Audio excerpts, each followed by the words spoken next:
You are strapped into a spacecraft right now. The countdown ends, the engines fire, and somewhere out there is a line you can cross but never come back from. A point where the fuel runs out, the radio signal dies, and Earth becomes a memory you cannot return to. We will travel past dying probes, frozen astronauts, and warp drives that exist only on paper. If this kind of journey grips you, hit subscribe and stay with the crew. Strap in.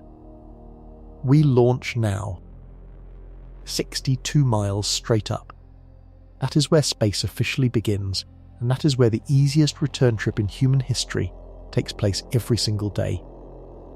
The Kármán line is an invisible boundary drawn by the Fédération Aéronautique Internationale, the body that keeps records on flight. Below it, you are a pilot. Above it, you are an astronaut. Cross it, and the air becomes so thin that wings stop working. A plane cannot fly here. The atmosphere has surrendered. But here is the strange part. Crossing into space is the easy part of the trip. Coming back is harder. To stay in low Earth orbit, a spacecraft must travel sideways at 17,500 miles per hour. That is not a typo. You are not floating up there. You are falling around the planet so fast that you keep missing the ground. Every astronaut on the International Space Station is in a permanent state of falling. The station orbits roughly 250 miles above your head, circling Earth once every 90 minutes. They watch 16 sunrises a day. Picture it like this. Throw a baseball off a cliff, and it falls to the ground. Throw it harder, it lands farther away. Throw it at 17,500 miles per hour, and it never lands. It curves around the Earth and hits you in the back of the head. That is orbit. That is the trick. Coming back means breaking that curve. A returning spacecraft must slow down by firing its engines against its direction of travel. This is called a deorbit burn. It is short, only a few minutes long, but if it fails, the crew stays in space until the air, food or batteries run out. There is no walking it off. There is no calling for a tow. Once the burn succeeds, the real problem starts. The capsule slams into the upper atmosphere at hypersonic speed. Friction with air molecules heats the heat shield to roughly 3,000 degrees Fahrenheit. That is hotter than lava. The shield is designed to burn away in layers, carrying the heat with it. If the shield cracks, if it tilts wrong, if it peels off too early, the spacecraft becomes a falling oven with people inside. The Columbia disaster in 2003 happened because a piece of foam the size of a briefcase struck the shuttle's wing during launch. It punched a hole. On re-entry, superheated gas poured through that hole and ate the wing from the inside. 7 astronauts died 8 minutes from home. So the Kármán line is the friendliest border in space. It is 62 miles away. A car could drive that distance in an hour if cars could drive straight up. And yet even this short hop demands a heat shield, parachutes, a perfectly timed burn, and a recovery ship waiting in the ocean. Every mission beyond this line gets harder. Every mile farther from Earth makes the math of coming back uglier. Fuel grows heavier, radiation grows fiercer, communication grows slower. The friendly border becomes a fading memory, and we are about to leave it behind. The next waypoint sits 66 times farther away, where dead satellites circle the planet in a graveyard nobody can ever reach. 22,236 miles above the equator, something strange happens to time. A satellite at this altitude orbits Earth in exactly 24 hours, the same time it takes our planet to spin once. From the ground, the satellite appears frozen in the sky. It does not rise, it does not set, it just hangs there. This is geostationary orbit, and it is the most valuable real estate in space. Every weather satellite that tracks hurricanes, every television broadcast satellite, every military communication relay lives in this thin ring around the equator. Roughly 500 working satellites share this band right now, plus over 1,000 dead ones drifting in the same lane. Getting here costs roughly 10 times more fuel than reaching low Earth orbit. The math is brutal. To climb from the Kármán line up to geostationary altitude, a rocket must perform 2 precise burns, separated by hours of careful coasting. The first burn stretches the orbit into a long oval. The second burn, fired at the highest point of that oval, circularizes it. Miss either burn by a few seconds, and the satellite ends up in the wrong place forever. Here is where the return problem gets worse. A spacecraft in geostationary orbit is moving at roughly 6,700 miles per hour. Sounds slow compared to the space station, but it is moving through a much larger circle. To bring it back to Earth, you would need to slow it down by thousands of miles per hour. That requires fuel, a lot of fuel. More fuel than most missions carry, so we do not bring satellites back. We send them up to die. When a geostationary satellite runs out of station keeping fuel, operators perform one final burn. They push it 300 miles higher into what engineers call the graveyard orbit. Up there, gravity from the moon, gravity from the sun, and pressure from sunlight slowly tug the dead machine into a chaotic dance. It will drift in that graveyard for millions of years. There are over 1,000 corpses up there right now. Old weather satellites, failed communication relays, spy satellites from the Cold War, still spinning, still cold, still secret. Nobody is going to retrieve them. The fuel cost would be astronomical, and there is nothing to recover that justifies the trip. Picture a parking lot in the sky, 22,000 miles up, full of metal ghosts. They will outlast every building on Earth. They will outlast humanity itself, probably. This is the first hard lesson of deep space travel. Distance is not the only barrier. Energy is. The energy required to climb out of Earth's gravity well, then climb back down, doubles and triples and quadruples as you go higher. Every mile up is a mile you have to pay for again on the way down. NASA studied a satellite recovery mission in the 1980s. The conclusion was simple. It was cheaper to launch a brand new satellite than to retrieve a broken one from geostationary orbit. So the graveyard grows, and it will keep growing. But geostationary orbit is still inside the comfortable arms of Earth's gravity. Step 0.1% farther, and you reach a body that has caused more death and triumph than anywhere else in space history.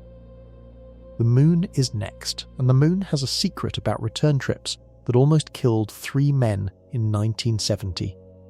238,000 miles.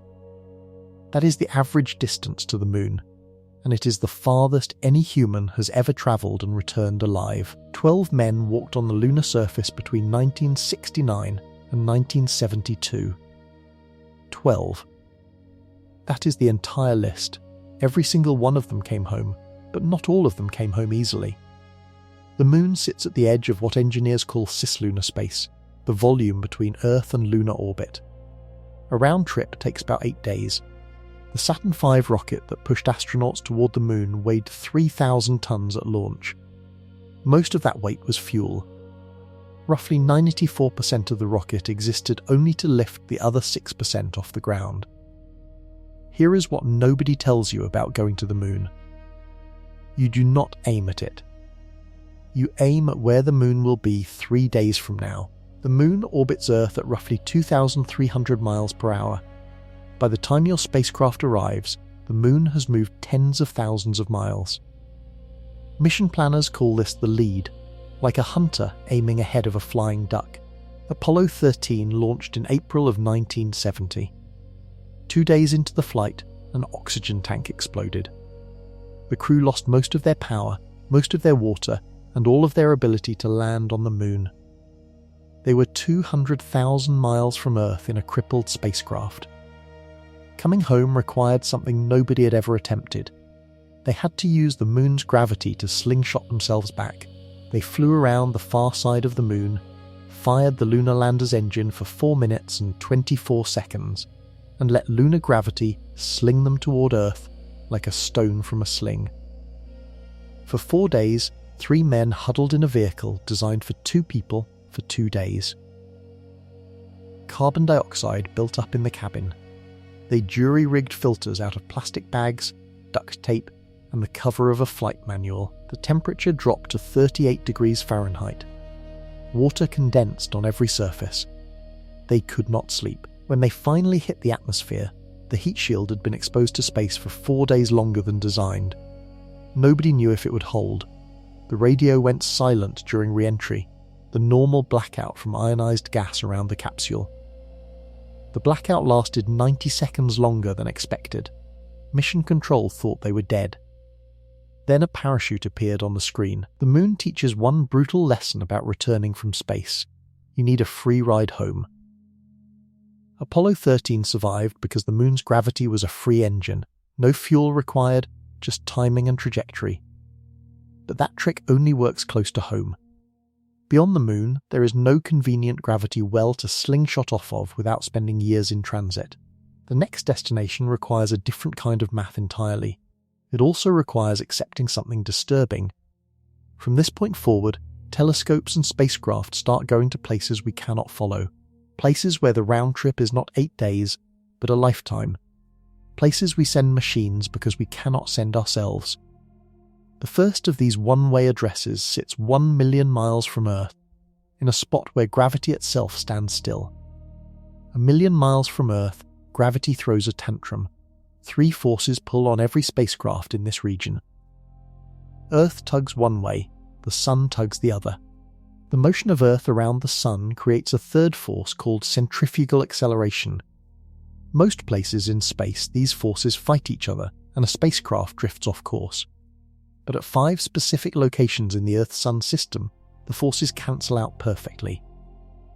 These are called Lagrange points, named after the mathematician Joseph Louis Lagrange, who calculated them in 1772. A spacecraft parked at a Lagrange point hovers there, with almost no fuel needed, like a leaf caught in the dead centre of a whirlpool. Lagrange point 2, written as L2, sits 1 million miles from Earth, on the side facing away from the Sun. From L2, Earth and the Sun are always in roughly the same direction. That makes it the perfect parking spot for telescopes that need to stay cold and dark. The James Webb Space Telescope arrived at L2 in January of 2022. It cost $10 billion to build, took 25 years of design work, and represents the most ambitious telescope humans have ever flown. Its mirror is 21 feet across, made of 18 gold-plated hexagons that had to unfold in space without a single mistake. 344 single-point failures could have killed the mission. Every one of them worked. But here is the catch. The James Webb Telescope is never coming home. It cannot. The Hubble Space Telescope, launched in 1990, orbits only 340 miles above Earth. Astronauts visited it 5 times. They replaced its broken mirror, swapped instruments, upgraded computers. Hubble is alive today because we could reach it. L2 is 2,500 times farther than Hubble. No human spacecraft has ever travelled that far and returned. To send a repair crew to the James Webb Telescope would require a mission longer and harder than going to the moon. The fuel cost alone would build another telescope, so engineers made a decision. They built the James Webb to last as long as possible without service. Its fuel reserves will keep it stationed at L2 for roughly 20 years. After that, sunlight pressure and tiny gravitational nudges will push it out of position. Without fuel to correct course, it will drift away from L2 and tumble into a useless orbit around the Sun. 20 years. Then, the most powerful telescope ever built becomes a frozen tomb. This is the first taste of what space travel really means once you leave Earth's neighbourhood. Mistakes become permanent. Repairs become impossible.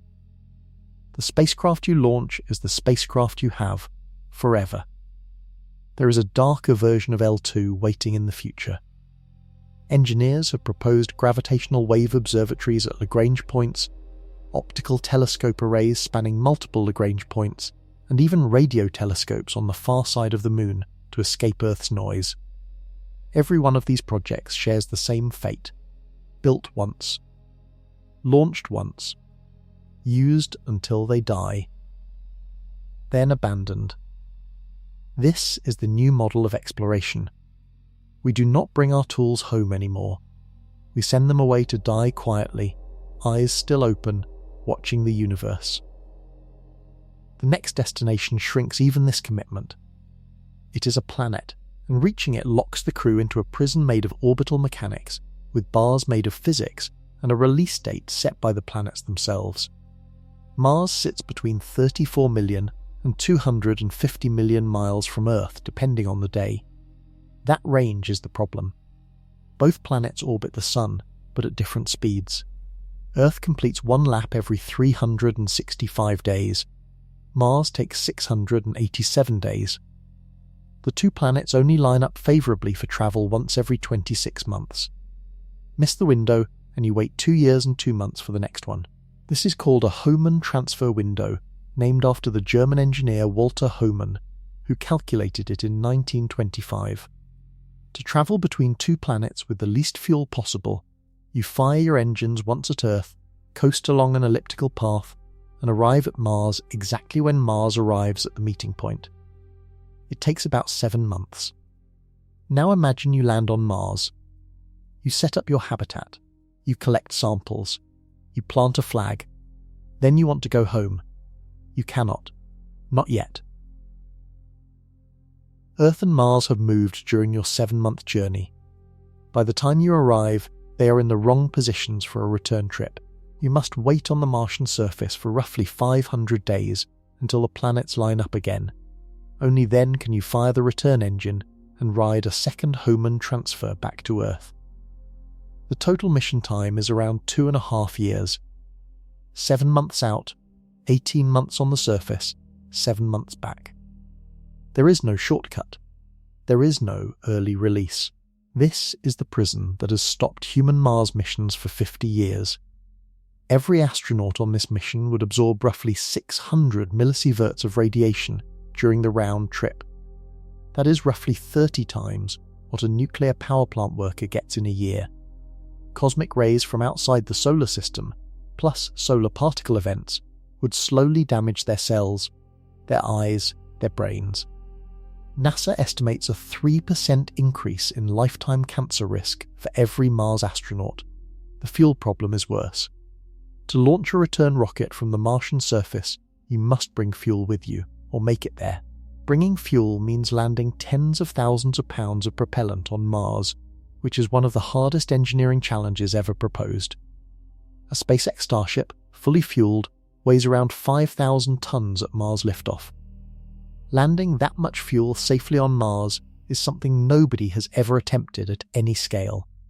So engineers proposed making fuel on Mars instead. The Martian atmosphere is 95% carbon dioxide. By combining that carbon dioxide with hydrogen, you can produce methane and oxygen, which are both rocket fuels. NASA's Perseverance rover already proved this works. A small experiment called MOXIE produced oxygen from Martian air in 2021, but producing thousands of tons of fuel from Martian air would require nuclear reactors, automated chemical plants, and years of operation before humans even arrived. The first Mars colonists would not be tourists. They would be construction workers building their own escape vehicle. 26 months minimum. That is the sentence Mars hands every visitor. The next waypoint dissolves even this hope. It is a region where return missions stop being calculated in months and start being calculated in something far more terrifying. A place where rocks the size of mountains fly in directions nobody can predict, and where rescue is mathematically impossible. The asteroid belt is calling. Between Mars and Jupiter, 230 million miles from the Sun, lies a ring of broken worlds. The asteroid belt contains over 1 million known asteroids larger than half a mile across, plus billions of smaller chunks. It is the rubble pile left over from a planet that never quite formed. Jupiter's gravity bullied the material apart before it could merge. Movies show the asteroid belt as a deadly maze of tumbling rocks. Reality is emptier than that. If you stood on one asteroid, the next one would usually be over 600,000 miles away. That is more than twice the distance to the Moon. Spacecraft have flown through the belt 11 times without a single collision. But emptiness is the problem, not the solution. If something goes wrong inside the asteroid belt, you are over 300 million miles from Earth. A radio signal takes between 12 and 30 minutes to reach home, depending on planetary positions. Then another 12 to 30 minutes for the answer to come back. A simple question and answer takes nearly an hour. If your spacecraft loses power, Mission Control finds out half an hour later. If they send a fix, you receive it half an hour after that. Real-time control is impossible. The crew is alone in a way nobody on Earth can quite understand. The Dawn mission visited 2 asteroids, Vesta and Ceres, between 2011 and 2015. Dawn used ion engines, which produced thrust roughly equivalent to the weight of a piece of paper. But ion engines fire continuously for years, slowly building up speed that chemical rockets cannot match. Dawn became the first spacecraft to orbit 2 different worlds beyond Earth. Dawn is still out there.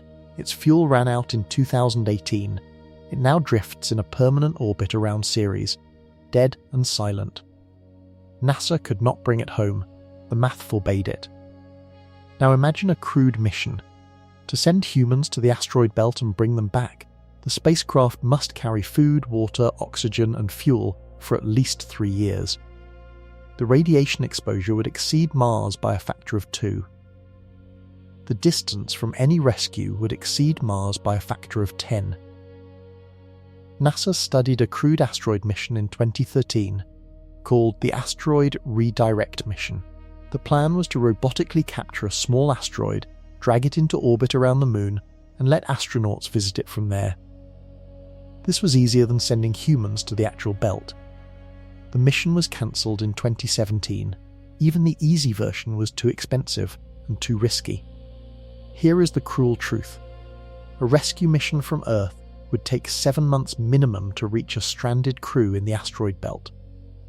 Those astronauts would run out of air long before help arrived. There is no fast track. There is no emergency lane. This is the first region of the solar system where return is no longer just expensive. It becomes brittle. One serious mistake, and the math says you die. But the asteroid belt is still warm. The sun still provides solar power. The temperatures are merely cold, not lethal. The walls of this prison are thin compared to what comes next. The next waypoint is a planet so violent that even getting close enough to study it kills electronics, cooks crews, and turns spacecraft into radioactive fragments before the return burn even begins. Jupiter waits. Jupiter is a magnet the size of 11 Earths, and it is trying to kill everything that comes near it. The largest planet in our solar system spins on its axis once every 9 hours and 55 minutes. That ridiculous speed, combined with a core of metallic hydrogen, generates a magnetic field 20,000 times stronger than Earth's. This field traps high-energy particles from the solar wind, accelerates them to nearly the speed of light, and turns the space around Jupiter into a radiation oven. A human standing in Jupiter's inner radiation belt, even inside a spacecraft, would absorb a fatal dose in less than an hour. The same dose that takes weeks to accumulate at Mars arrives at Jupiter in minutes. Electronic components fail. Computer chips scramble. Cameras fog. Solar panels degrade. The Galileo probe, which orbited Jupiter from 1995 to 2003, carried double-shielded electronics, and even that was barely enough. By the end of its mission, Galileo had absorbed 4 times its design dose of radiation. Its instruments were failing one by one. NASA deliberately crashed it into Jupiter to prevent any chance of contaminating the moon Europa with Earth bacteria. The Juno probe, which arrived at Jupiter in 2016, took a different approach. Its main electronics live inside a titanium vault, 400 pounds of armour protecting a small computer the size of a microwave. Even with this protection, Juno only flies through the radiation belts briefly during each orbit, then climbs back out. The mission designers compared it to a pearl diver who can only stay underwater for a few minutes before needing air. A crewed mission to Jupiter would require a radiation shield so massive it would dwarf the spacecraft itself. Lead, water, polyethylene, all of these block radiation, but they are heavy. To shield a crew for the months it would take to study the Jovian system, the spacecraft would need walls thick enough to bring the launch weight into the millions of pounds. The fuel cost compounds the problem. Jupiter is roughly 5 times farther from the Sun than Earth. A round trip without gravitational assists would take about 7 years. With gravitational assists, including a slingshot past Venus and Earth, missions like Galileo and Juno took 6 years just to arrive. Now multiply that by 2 for a return mission. 14 years minimum in a heavily shielded ship, with crew members slowly accumulating radiation damage every hour. The European Space Agency's JUICE mission, launched in 2023, will reach Jupiter in 2031. NASA's Europa Clipper, launched in 2024, arrives at Jupiter in 2030. Both probes will spend years studying Jupiter's icy moons, looking for signs of liquid water beneath frozen crusts. Both probes will die at Jupiter. Neither will ever come home. The pattern is becoming clear. The farther we go, the more our spacecraft become one-way letters. We send them out into the dark, we listen for their voices, and we wait until the voices fade. There is a moon at Jupiter called Europa, with an ocean twice the volume of all Earth's oceans hidden under 15 miles of ice. There may be life down there, we may never know for sure, because returning a sample from beneath that ice would require technology we have not yet invented, and the radiation around Europa would cook a crew before they finished drilling. Beyond Jupiter, the situation gets stranger. The next planet did not send its visitor home either. It told its visitor to commit suicide. In September of 2017, a spacecraft the size of a school bus-dove into Saturn at 76,000 miles per hour and burned up on purpose. This was Cassini, the most successful interplanetary mission ever flown. It had orbited Saturn for 13 years, completing 294 orbits, taking 453,000 pictures, and discovering 7 new moons.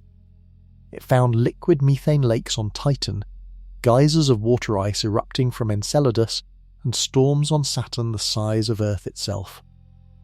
When Cassini ran out of fuel, NASA had a choice.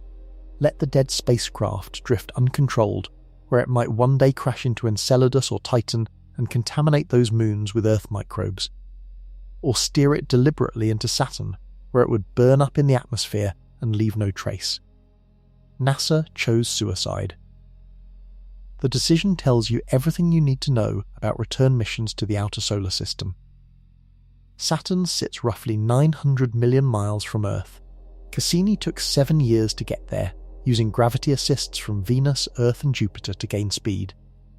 By the time it arrived, Cassini had travelled 2 billion miles along its winding path. To bring Cassini home would have required a return rocket, return fuel, and a return mission plan that doubled the cost and complexity of an already expensive project. NASA never seriously considered it. Saturn was always going to be a one-way destination. Cassini's final orbits, called the Grand Finale, sent the probe diving between Saturn's rings and the planet itself. This was a region nobody had ever explored. The rings, made of billions of chunks of water ice, could have shredded the spacecraft. Cassini survived 22 of these dives, gathering data nobody else will collect for decades, before plunging into the atmosphere on its final orbit. The last signal from Cassini lasted 83 minutes after the spacecraft was already dead. That delay was the radio travel time from Saturn to Earth. By the time Mission Control heard the final transmission, Cassini had been ash for over an hour. Saturn's moon Titan is the only place in the solar system besides Earth with stable surface liquid. Lakes of liquid methane and ethane, larger than the Great Lakes, sit on its surface. Rain of liquid hydrocarbons falls from clouds. Mountains made of water ice, hard as stone at minus 290 degrees Fahrenheit, rise above the plains. NASA is sending a quadcopter drone called Dragonfly to Titan in 2028. It will arrive in 2034. It It will fly between locations on Titan, sampling the surface, looking for the chemistry of life. Dragonfly is not coming home either. It will fly until its plutonium battery dies, then sits silent on the methane sands forever. Saturn is over twice as far from the Sun as Jupiter. The sunlight there is 1% of what reaches Earth. Solar panels are useless. Every spacecraft beyond Jupiter must use nuclear power, specifically plutonium-238, which is rare, dangerous, and produced in tiny quantities. The United States has roughly 77 pounds of usable plutonium-238 in its strategic reserve. That is enough for maybe a dozen more deep space missions. After that, we run out. Saturn was the last gas giant we could afford to fly past. The next two are so far that even our fastest probes took decades to reach them. And nobody has ever returned from them. Nobody ever will. Only one spacecraft has ever visited Uranus or Neptune. Just one. Voyager 2, in 1986 and 1989. Uranus sits 1.8 billion miles from Earth. Neptune sits 2.8 billion miles away. At those distances, the Sun appears as a bright star, not a disk. And noonday on Neptune is dimmer than twilight on Earth. Voyager 2 launched in 1977.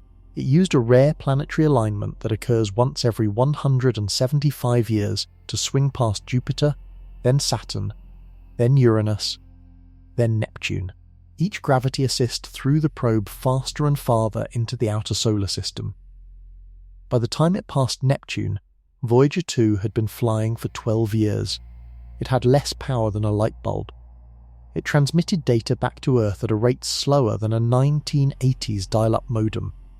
The radio signal from Neptune took 4 hours and 6 minutes to reach Earth. A round-trip conversation, question and answer, took over 8 hours. Mission Control would send a command, then wait until tomorrow to see if it worked. A crewed return mission to Neptune borders on the absurd. The fuel requirements alone exceed anything humans have ever built. To send astronauts to Neptune and bring them back using current chemical rocket technology would require a spacecraft weighing tens of millions of pounds at launch. We have built nothing of that scale. Nothing close. Even if you solved the fuel problem, the time problem destroys the mission. A round trip to Neptune using chemical rockets would take roughly 30 to 40 years. The astronauts would launch as young adults and return as elderly people. Their families would age without them. Their cultures would change beyond recognition. They would come back to a world that had moved on while they were frozen in the dark. This is the time wall. Beyond Saturn, every destination demands a chunk of human life so large that the mission becomes a kind of self-exile. You do not just travel, you sacrifice years that nothing can give back. NASA has proposed Uranus and Neptune orbiter missions multiple times. The most recent, the Uranus Orbiter and Probe, was recommended by the Planetary Science Decadal Survey in 2022 as the highest priority new mission. It would launch in the 2030s and arrive at Uranus in the 2040s. The mission would last over a decade once it arrived. None of these probes will return to Earth. Not one. Uranus has a magnetic field tilted 60 degrees from its rotational axis, for reasons nobody can explain. It rolls on its side, like a ball rolling along its orbit instead of spinning like a top. Its rings are dark as soot. It has 27 known moons, including Miranda, which has cliffs 12 miles tall. 12 miles, straight down. The tallest cliff in our solar system. Neptune has winds reaching 1,500 miles per hour, the fastest ever measured anywhere.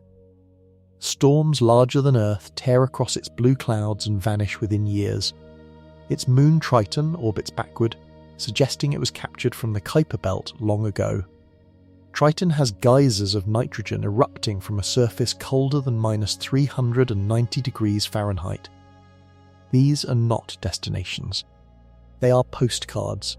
We can look at them, study them, photograph them, we cannot reach them and come home. Beyond Neptune, the rules change again. Out here, chemical rockets are not just slow. They become fundamentally useless.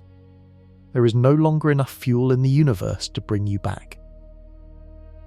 Beyond Neptune, the solar system fractures into a vast disk of frozen wreckage called the Kuiper Belt. The Kuiper Belt stretches from 30 astronomical units to 50 astronomical units from the Sun. 1 astronomical unit equals 93 million miles, the distance from Earth to the Sun. So this disk starts at roughly 2.8 billion miles from us and extends out to nearly 5 billion miles. Astronomers estimate the Kuiper Belt contains over 1 trillion objects larger than half a mile across. Most are made of frozen water, methane, and ammonia mixed with rock. Pluto lives here.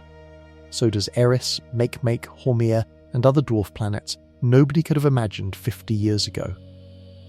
Out at this distance, sunlight is 1/1000th of what reaches Earth. The temperature drops to minus 390 degrees Fahrenheit.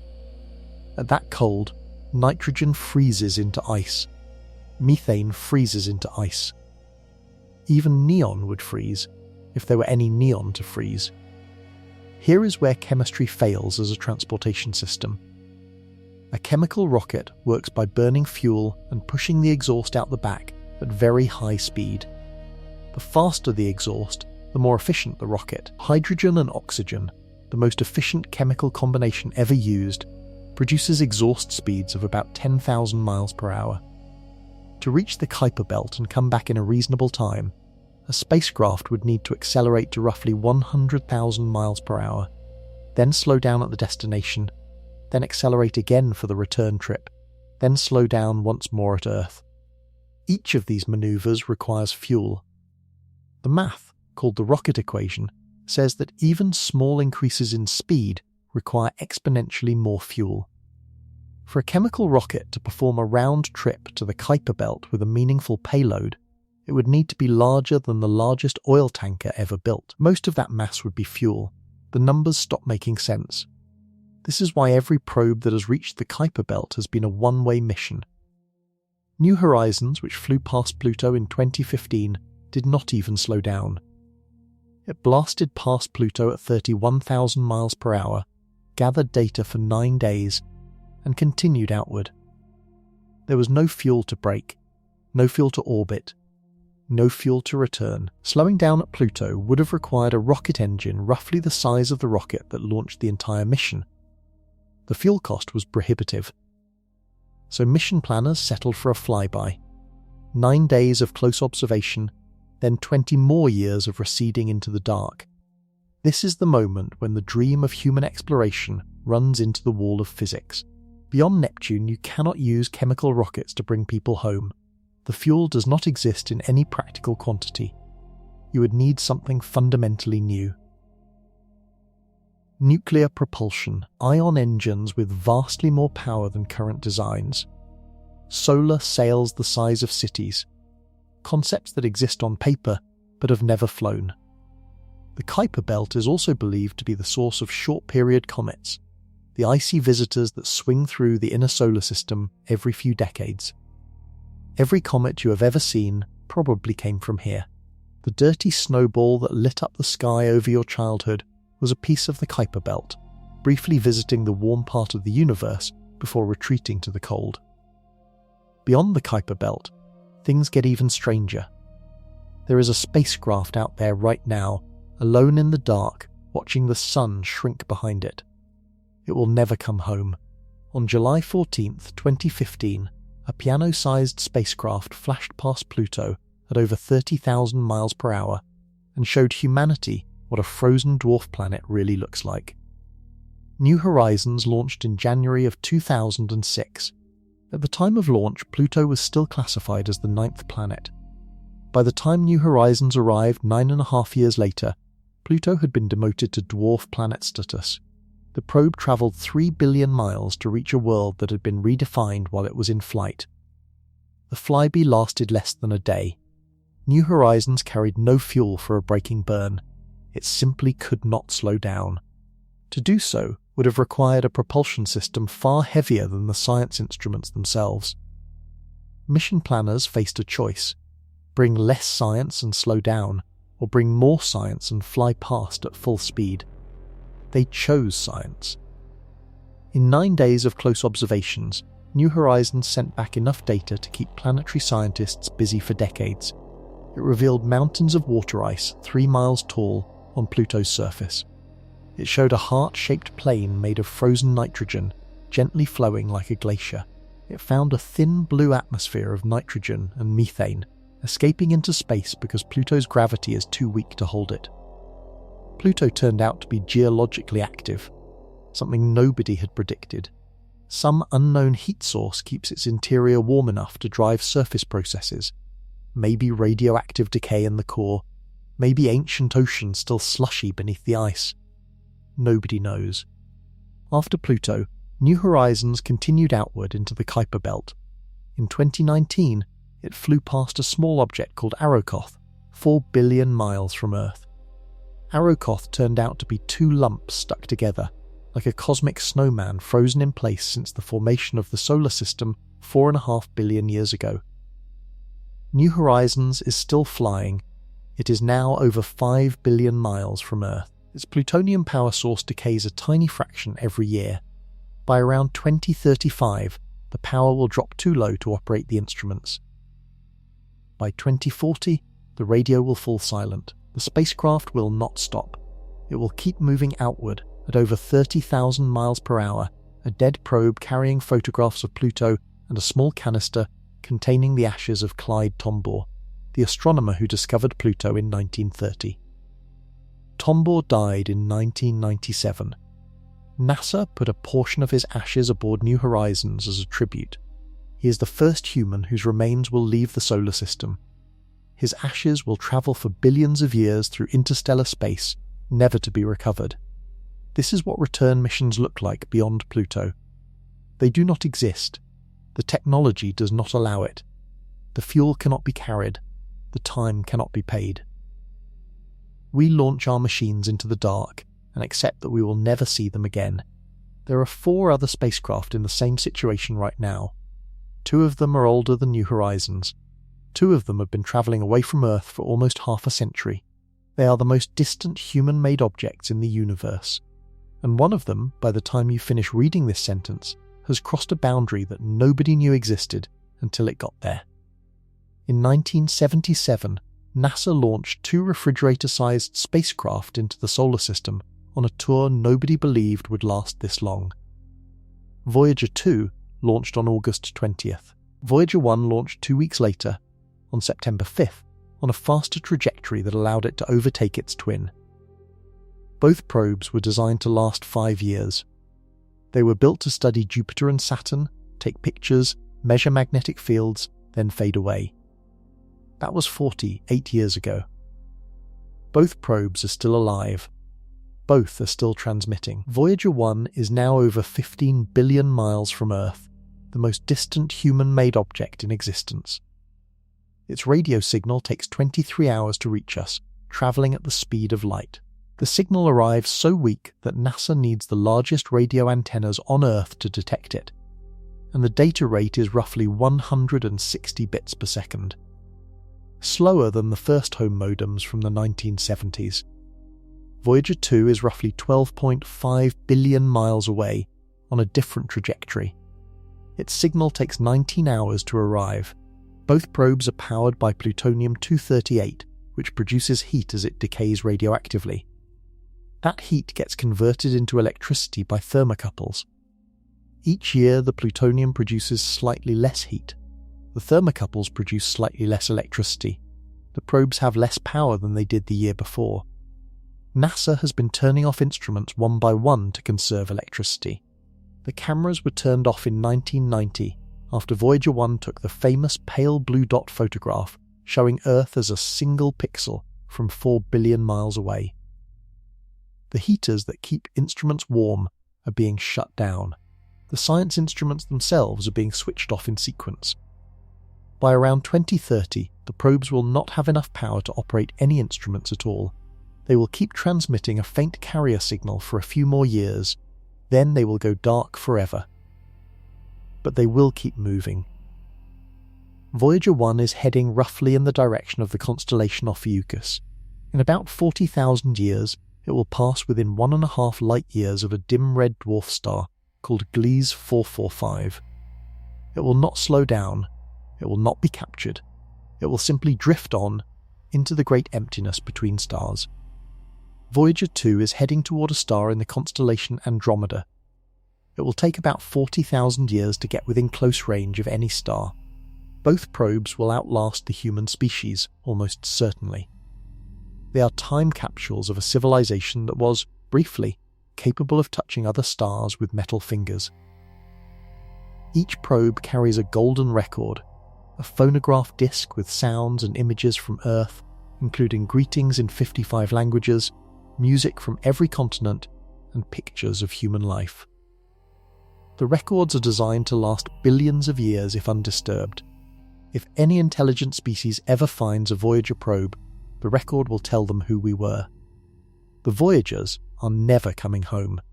They cannot. They are moving away from the Sun at roughly 35,000 miles per hour.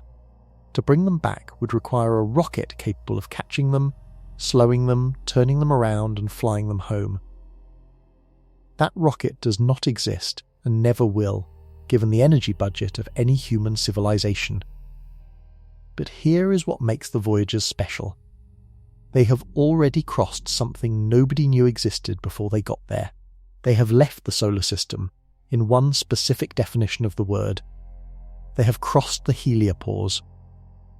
Voyager 1 crossed the heliopause on August 25, 2012. Voyager 2 crossed it on November 5, 2018. Nobody on Earth noticed at first. The probes did not announce it. They simply reported their data, and analysts on the ground had to puzzle out what the data meant. The numbers showed a sudden change in the type of particles around each spacecraft. The familiar warm soup of solar wind disappeared. Cold, dense plasma from interstellar space replaced it. The heliopause is the boundary where the Sun's magnetic field and solar wind stop being dominant. Inside this boundary, in a region called the heliosphere, our entire solar system floats like a bubble in a vast cosmic ocean. Outside the heliopause, the bubble ends. The wind from other stars, the particles between galaxies, the cold magnetic fields of interstellar space take over. Voyager 1 found that the heliopause sits about 11 billion miles from the Sun. That is roughly 121 astronomical units. Voyager 2 crossed at a slightly different distance, suggesting the bubble is not perfectly spherical. It bulges and contracts depending on the activity of the Sun and the pressure of the interstellar medium pushing in. Crossing the heliopause was the first time any human-made object entered true interstellar space. Both Voyagers are still inside the gravitational influence of the Sun, and will be for tens of thousands of years, but they are no longer inside the Sun's atmospheric bubble. They are swimming in the medium between stars. The data they sent back changed our understanding of the boundary. Scientists expected a smooth, gradual transition. What the Voyagers found was sharp and chaotic, with magnetic field lines tangled and warped, and a layer of denser plasma piled up against the boundary like water against a beach. A crewed mission to the heliopause is currently impossible. The distance is twice that of Pluto. Even with the fastest rockets ever built, the trip would take decades each way. The radiation environment beyond the heliopause is harsher than inside it, because the Sun's magnetic bubble had been deflecting cosmic rays from outside the solar system. Step beyond the bubble, and you absorb the full force of those rays. Cosmic rays are not just an inconvenience. They are atomic nuclei, mostly protons, accelerated to nearly the speed of light by supernova explosions and other violent events. They tear through human flesh, damage DNA, and corrupt computer memory. Inside the heliosphere, the Sun shields us from most of them. Outside, no shield exists. NASA has proposed a mission called Interstellar Probe, designed to reach 1,000 astronomical units, nearly 10 times farther than Voyager 1 has gone. The mission would take 50 years. The probe would never come back. It would be a one-way journey by definition, designed to die in the cold dark beyond. Even this proposal feels modest compared to what comes next. Beyond the heliopause, there is still material loosely bound to the Sun, there is still gravity pulling things back toward home. The solar system, in its largest sense, extends far past where the Voyagers are now. The next boundary is so far that light from the sun takes a full year to reach it. Out there, in a place no probe has ever visited, lies a vast cloud of frozen rocks that nobody has ever seen. It is the source of every long-period comet that has ever lit up our sky. 1 trillion icy bodies surround the solar system in a vast spherical shell called the Oort cloud. Nobody has ever seen the Oort cloud. We have never photographed it. No spacecraft has ever entered it. Its existence was proposed in 1950 by Dutch astronomer Jan Oort, based on the orbits of long-period comets. These comets fall toward the Sun from every direction, suggesting they come from a spherical reservoir, not a flat disk. The Oort cloud is believed to start at roughly 2,000 astronomical units from the Sun and extend outward to as far as 100,000 astronomical units. That is 1.5 light years. Light travelling at 186,000 miles per second takes a full year to reach the outer edge of the Oort cloud. Let that distance sink in for a moment. Voyager 1, after 48 years of travel, is still inside the inner edge of the Oort cloud's predicted location. It will take Voyager another 300 years to even reach the inner Oort cloud at its current speed. It will take 30,000 years to pass through the entire cloud. The objects inside this cloud are believed to be ancient. Most of them probably formed in the inner solar system over 4 billion years ago, then got flung outward by the gravity of Jupiter and the other giant planets. They have been drifting in the dark ever since, frozen at temperatures near absolute zero. Every few thousand years, a passing star or a galactic tide nudges one of these objects. It begins falling inward, toward the Sun. After tens of thousands or millions of years of falling, it reaches the inner solar system and becomes visible as a long-period comet. Comet Hale-Bopp, which dazzled the sky in 1997, came from here. Comet Neowise, from 2020, came from here. So did comets C2000 and 23A3, also called Circhinsian Atlas, which lit up the autumn sky in 2024. These comets are the Oort cloud reaching back into the warm part of the universe to remind us it exists. A round trip to the Oort cloud is genuinely beyond imagination, using any technology that exists or has been seriously proposed. Even a probe that travels at 1/10 the speed of light, which no human-built object has ever come close to, would take 15 years just to reach the inner Oort cloud. A round trip would take 30 years, and to reach the outer edge, where the cloud blends into interstellar space, would require travel times measured in centuries. This is the boundary where the Sun's gravity finally loses its grip. Past the outer Oort cloud, an object is no longer bound to our solar system. The faintest gravitational nudge from a passing star can pull it away forever. Some Oort cloud objects are larger than dwarf planets. Sedna, discovered in 2003, has an orbit that takes it out to 937 astronomical units from the Sun. It may be a member of the inner Oort cloud, the first one we have ever directly observed. Its orbit takes 11,400 years to complete one lap around the Sun. Beyond the Oort cloud, the rules of the solar system end. There is no more home. There is only the vast dark between stars. And the nearest star is so far that even at the speed of light, it takes more than 4 years to get there. 25 trillion miles. That is the distance to the nearest star besides the Sun. Proxima Centauri is a small red dwarf star, only 1/8 the mass of our own.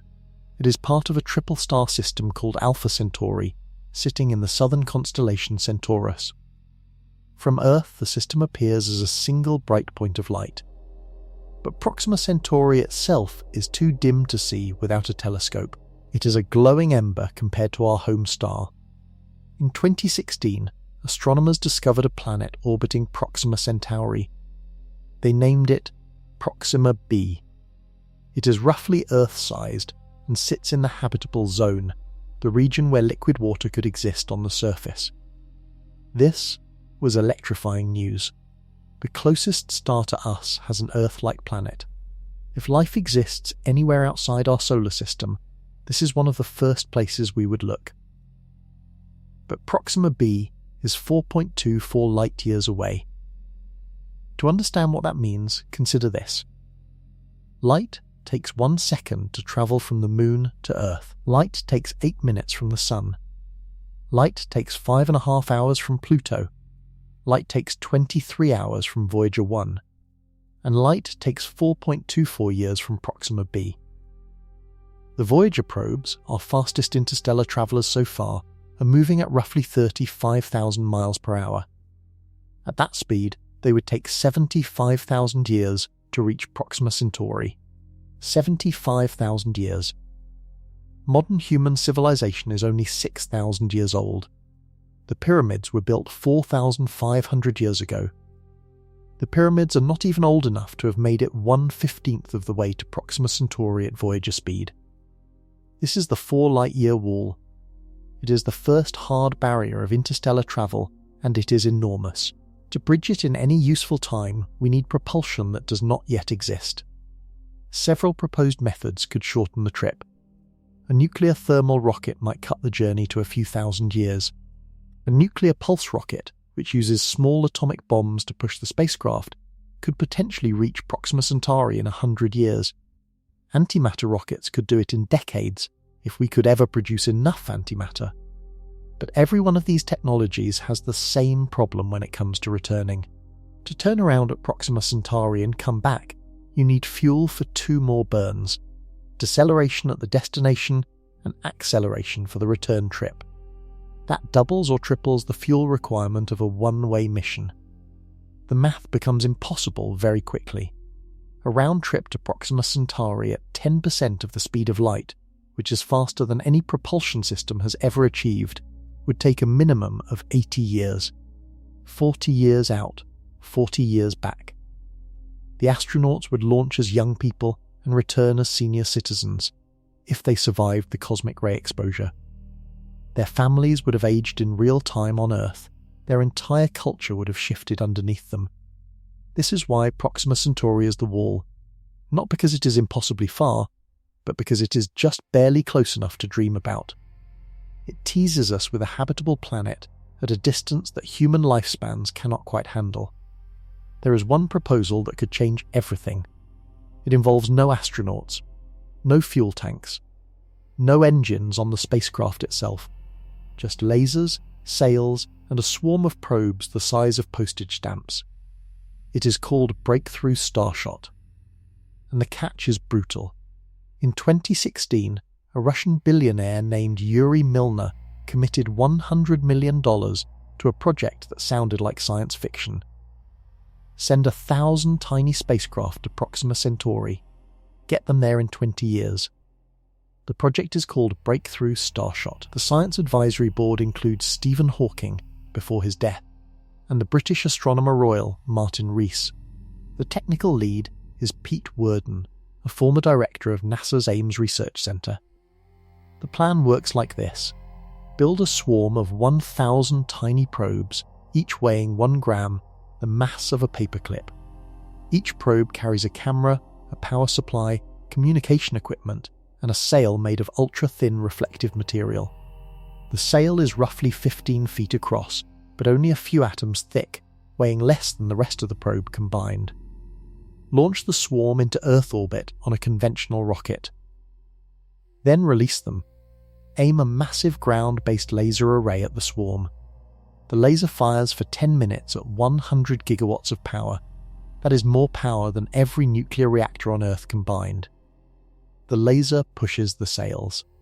The sails accelerate to 20% of the speed of light, 60,000 kilometers per second. The swarm coasts for 20 years. At Proxima Centauri, each probe flies past the system in seconds, taking pictures, measuring magnetic fields, and broadcasting data back to Earth. The data takes another 4 years to arrive home. Total mission time, 24 years from launch to first photographs of an alien world, This is the only proposal currently on the table that could send a human-built object to another star within a single human lifetime. But here is the catch. Breakthrough Starshot is a one-way mission. A pure one-way mission. The probes have no engines, they cannot slow down at Proxima Centauri, they cannot turn around, they cannot come back. They will pass through the system at 20% of light speed, take a handful of photographs in a few seconds of flyby time, and continue forever into the dark beyond. The probes will be moving so fast that they cannot be retrieved by any future mission. They will be lost to humanity the moment they leave Earth orbit. Their photographs will be all we ever get from them. And there are other problems. A probe weighing 1 gram, travelling at 20% of the speed of light, has the kinetic energy of a freight train. If it hits a single grain of dust during its 20-year journey, the impact would vaporize the probe instantly.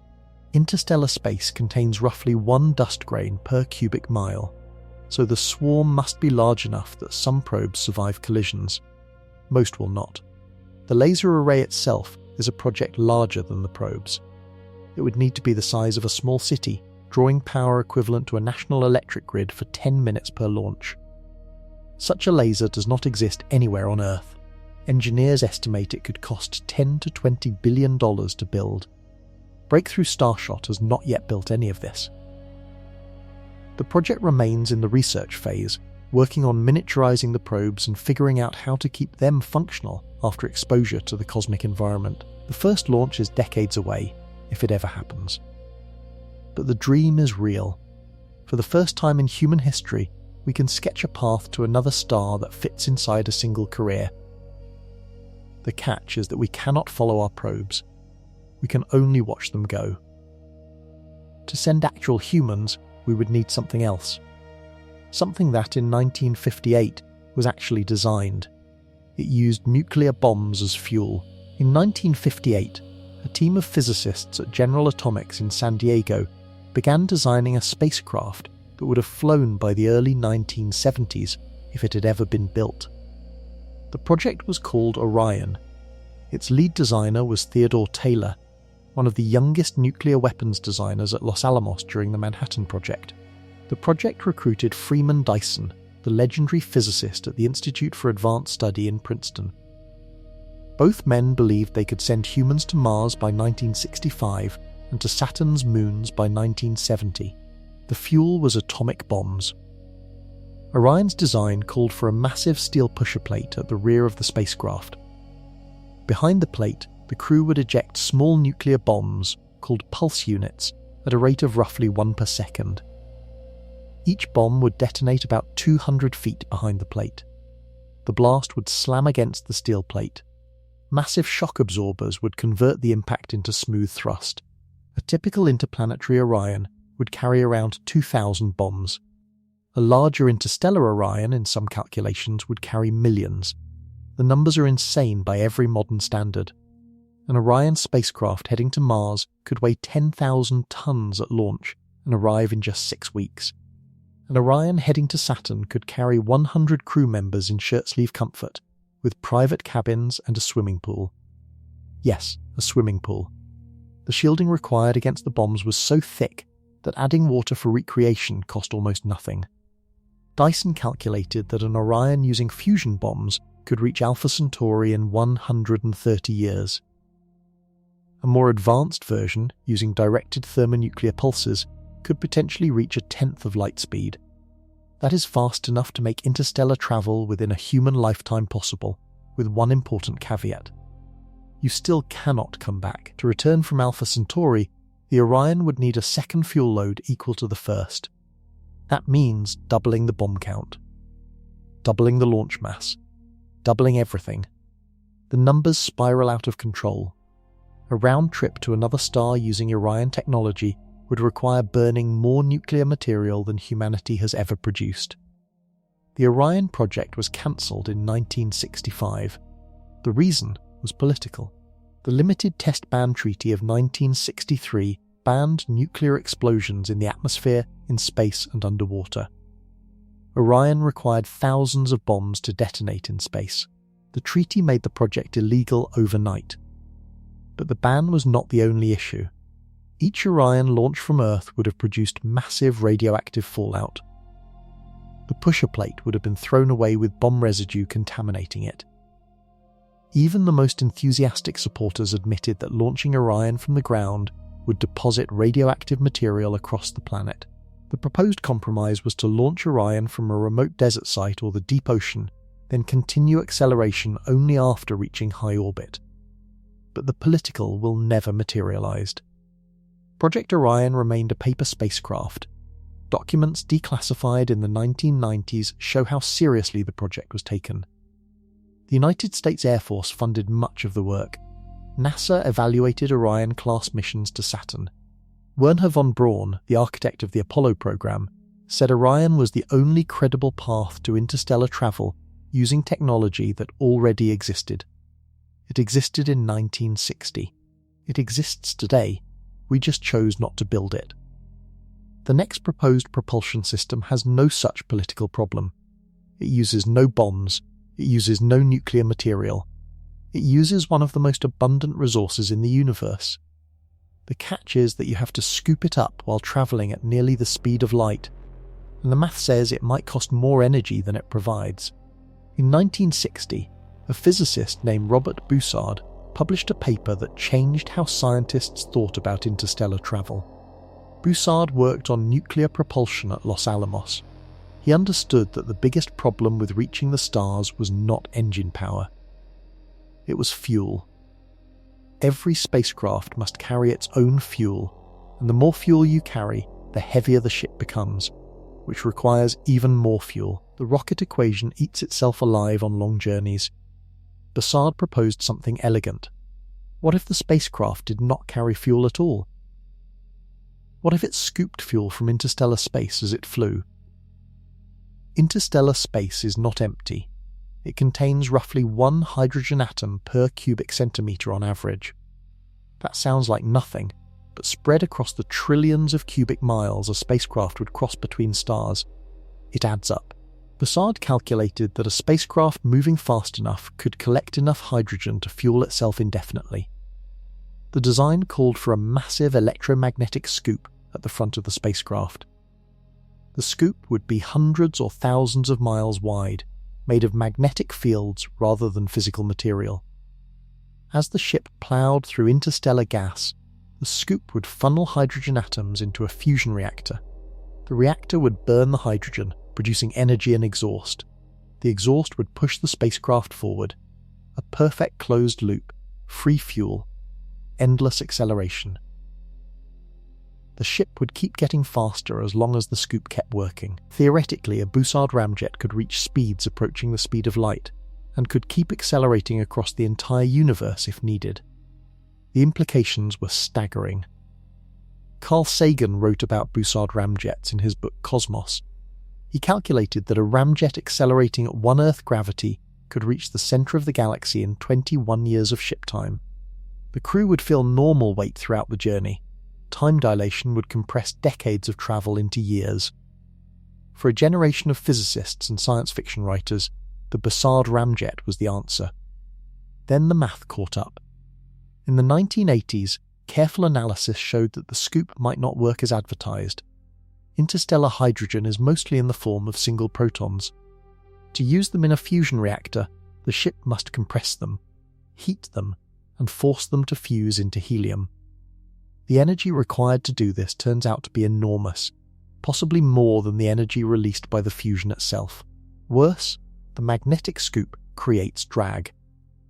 Pushing through interstellar gas at high speed, the scoop slows the ship down even as it collects fuel. Some calculations suggested the drag would exceed the thrust at high velocities.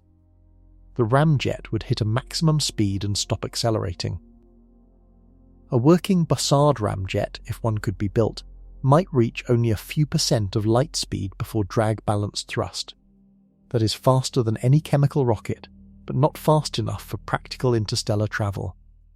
And there is the return problem. To stop at a destination, the ramjet must reverse its scoop or fire retrograde rockets.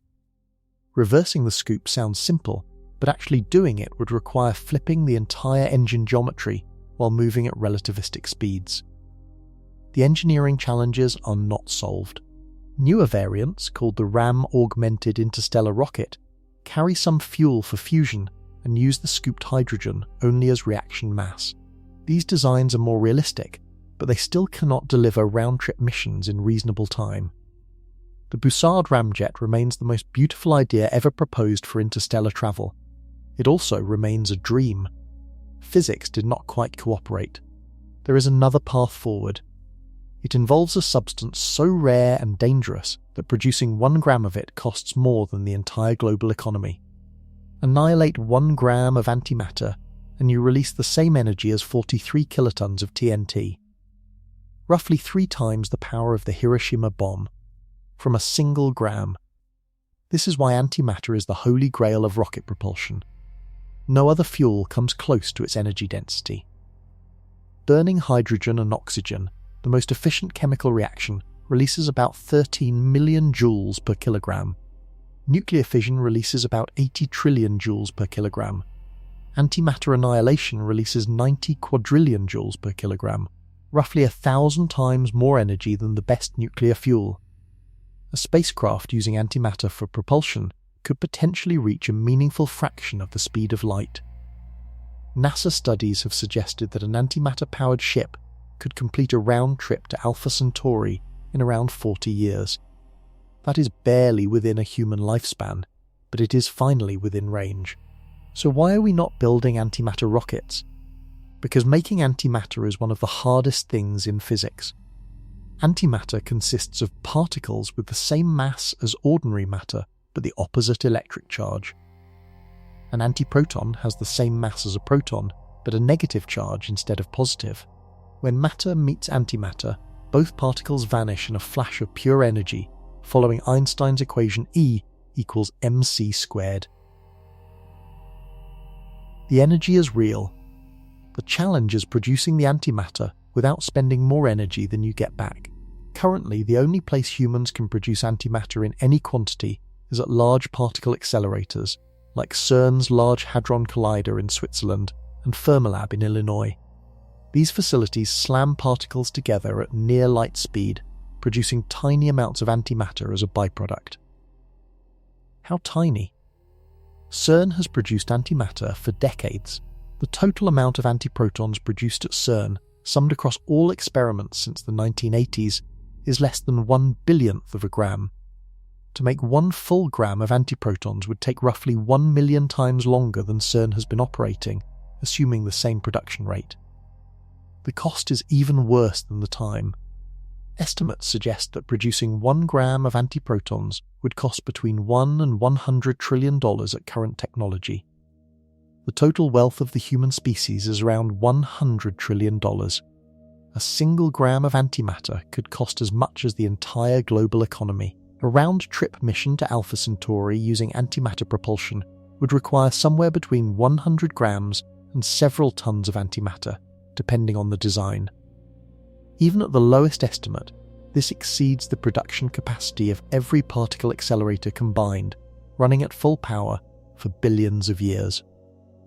There is also the storage problem. Antimatter cannot touch ordinary matter without annihilating. Containers must use magnetic fields to hold antiprotons or positrons in vacuum, suspended in mid-air, never touching the walls. Modern traps can store small numbers of antiprotons for hours or days. Storing kilogram quantities for years, the requirement for an interstellar mission, is far beyond current capability. NASA and the United States Air Force have funded antimatter research at low levels for decades. The dream is real. The technology is conceivable. The cost makes everything else look cheap. There are some clever tricks. Antimatter catalyzed fusion uses tiny amounts of antimatter to trigger fusion reactions in ordinary fuel. This stretches small antimatter quantities into much larger total energy output. Penn State University proposed an antimatter-catalyzed mission to Mars in the 1990s. The mission would have used only a few millionths of a gram of antimatter, dramatically reducing cost. It still has not been built. So if we cannot build a fast ship, we have to accept slow ones. and slow interstellar travel means a different kind of crew. A crew that does not return at all because their grandchildren make the landing. The first child born aboard a generation ship has already lost something they will never get back. They have lost Earth. A generation ship is a spacecraft designed to carry humans across interstellar distances over centuries or millennia. The original passengers age and die during the voyage. Their children grow up on the ship, marry, have their own children, and grow old. Several generations of humans live their entire lives between stars. Only the descendants of the original crew, perhaps 10 or 20 generations later, ever step onto the destination world. The concept dates back to the 1920s. Physicist Robert Goddard wrote about it in unpublished notes. Konstantin Tsiolkovsky, the Russian rocketry pioneer, sketched designs for cosmic arcs that would house humans for centuries. By the 1960s, NASA contractors were studying generation ships seriously. The math is straightforward. Travel to a nearby habitable star at 1% of light speed. Trip time, roughly 400 to 500 years. 20 generations of humans live and die during the journey. The ship must carry enough food, water, oxygen and equipment to support the entire population, plus enough redundancy to survive failures over centuries. The engineering challenges are enormous. The ship must be a closed ecosystem. Plants must produce oxygen and food. Bacteria must recycle waste. Every gram of mass must be accounted for. Lose too much water to leaks, and the colony dies. Lose a critical species of insect, and the food crops fail. The Biosphere 2 experiment in Arizona, conducted in the 1990s, tried to maintain a closed ecosystem on Earth for 2 years.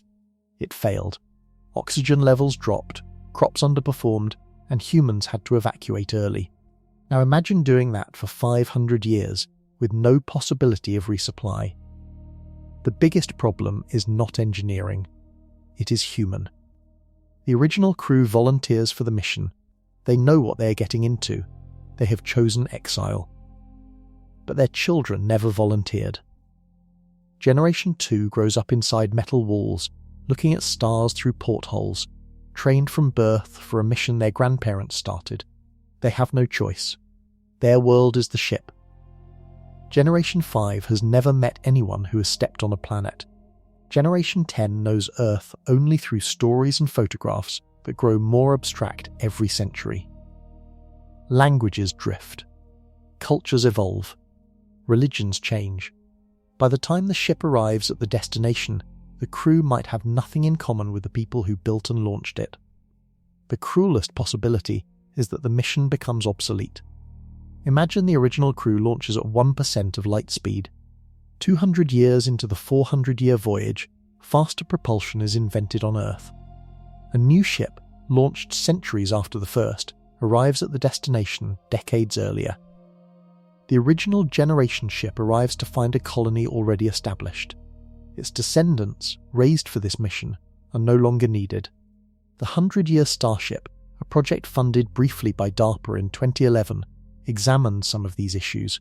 Researchers concluded that any practical generation ship must be the size of a small city, carrying tens of thousands of people to maintain genetic diversity and a functional society. A smaller ship with a few hundred people would suffer from inbreeding and cultural collapse within a few generations. The ethical problems are unsolved. Is it acceptable to commit unborn children to a life sentence in metal? Can a society give informed consent for descendants who do not yet exist?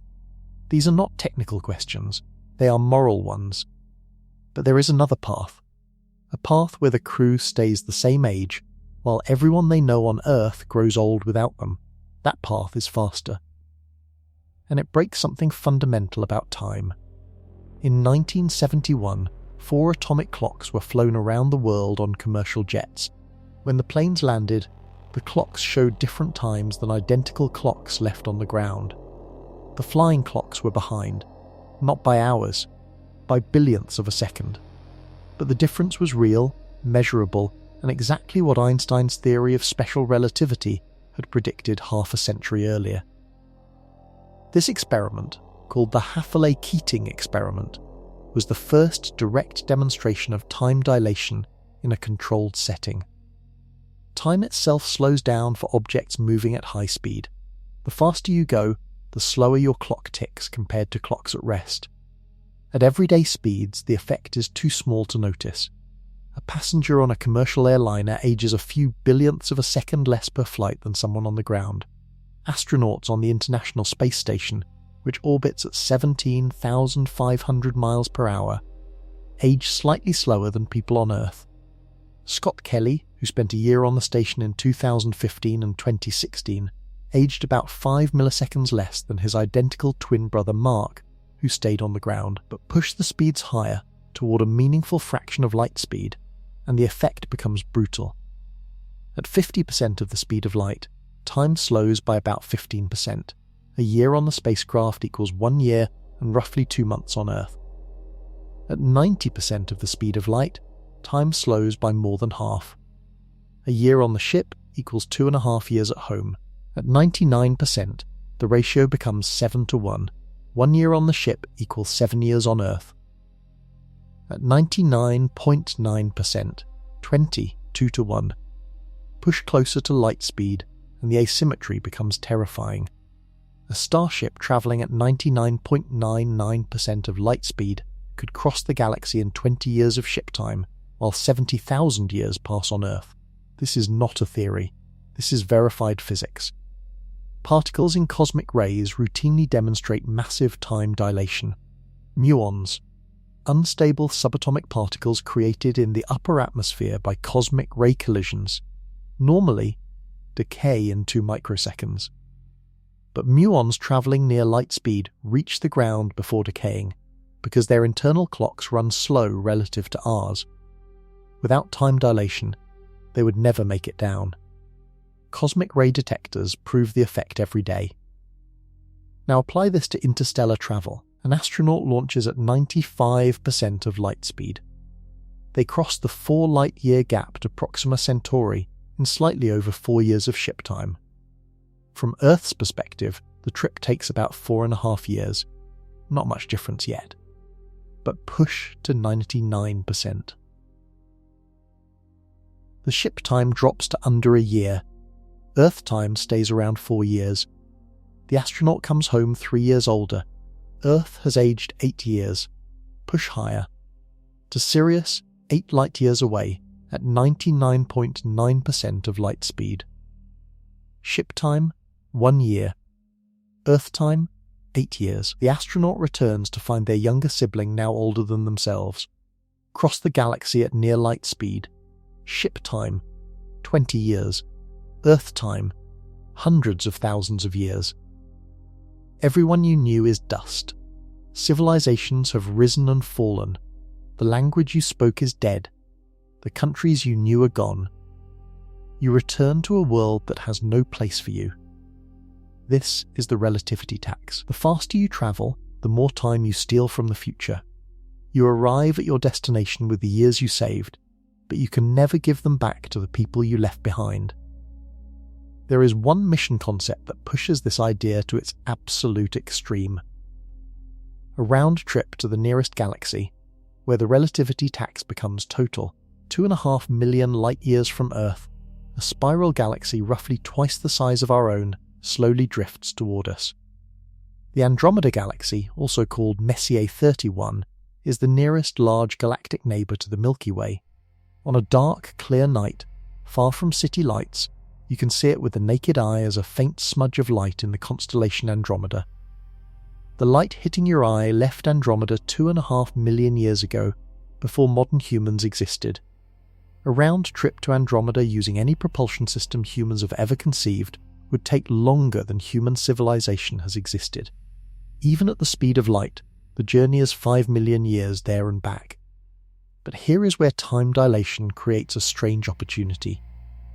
If a spacecraft could accelerate continuously at 1 Earth gravity, the same acceleration you feel sitting in a chair right now, it would reach a meaningful fraction of light speed within a year. After a decade of ship time, the spacecraft would be moving so close to light speed that time dilation becomes extreme. Physicist Eugen Singer calculated this scenario in the 1950s. Carl Sagan reproduced the math in his book Cosmos in 1980. Their conclusion was the same. With one gravity of constant acceleration, a spacecraft could reach the Andromeda Galaxy in only 28 years of ship time. 28 years. The astronauts would launch as young adults, accelerate for 14 years, decelerate for 14 years, and arrive at Andromeda still middle-aged. But back on Earth, 2.5 million years would have passed. Continue the journey. Spend a few years exploring Andromeda, then turn around, accelerate for 14 years back toward Earth, decelerate for 14 years. Total ship time for the round trip, around 56 years. A normal working career. When the spacecraft returns to Earth's location, 5 million years have passed at home. There is no Earth waiting. There is no humanity. The sun has aged. The continents have shifted. The species that built the spacecraft is long extinct, replaced by whatever evolved in 5 million years of biological time.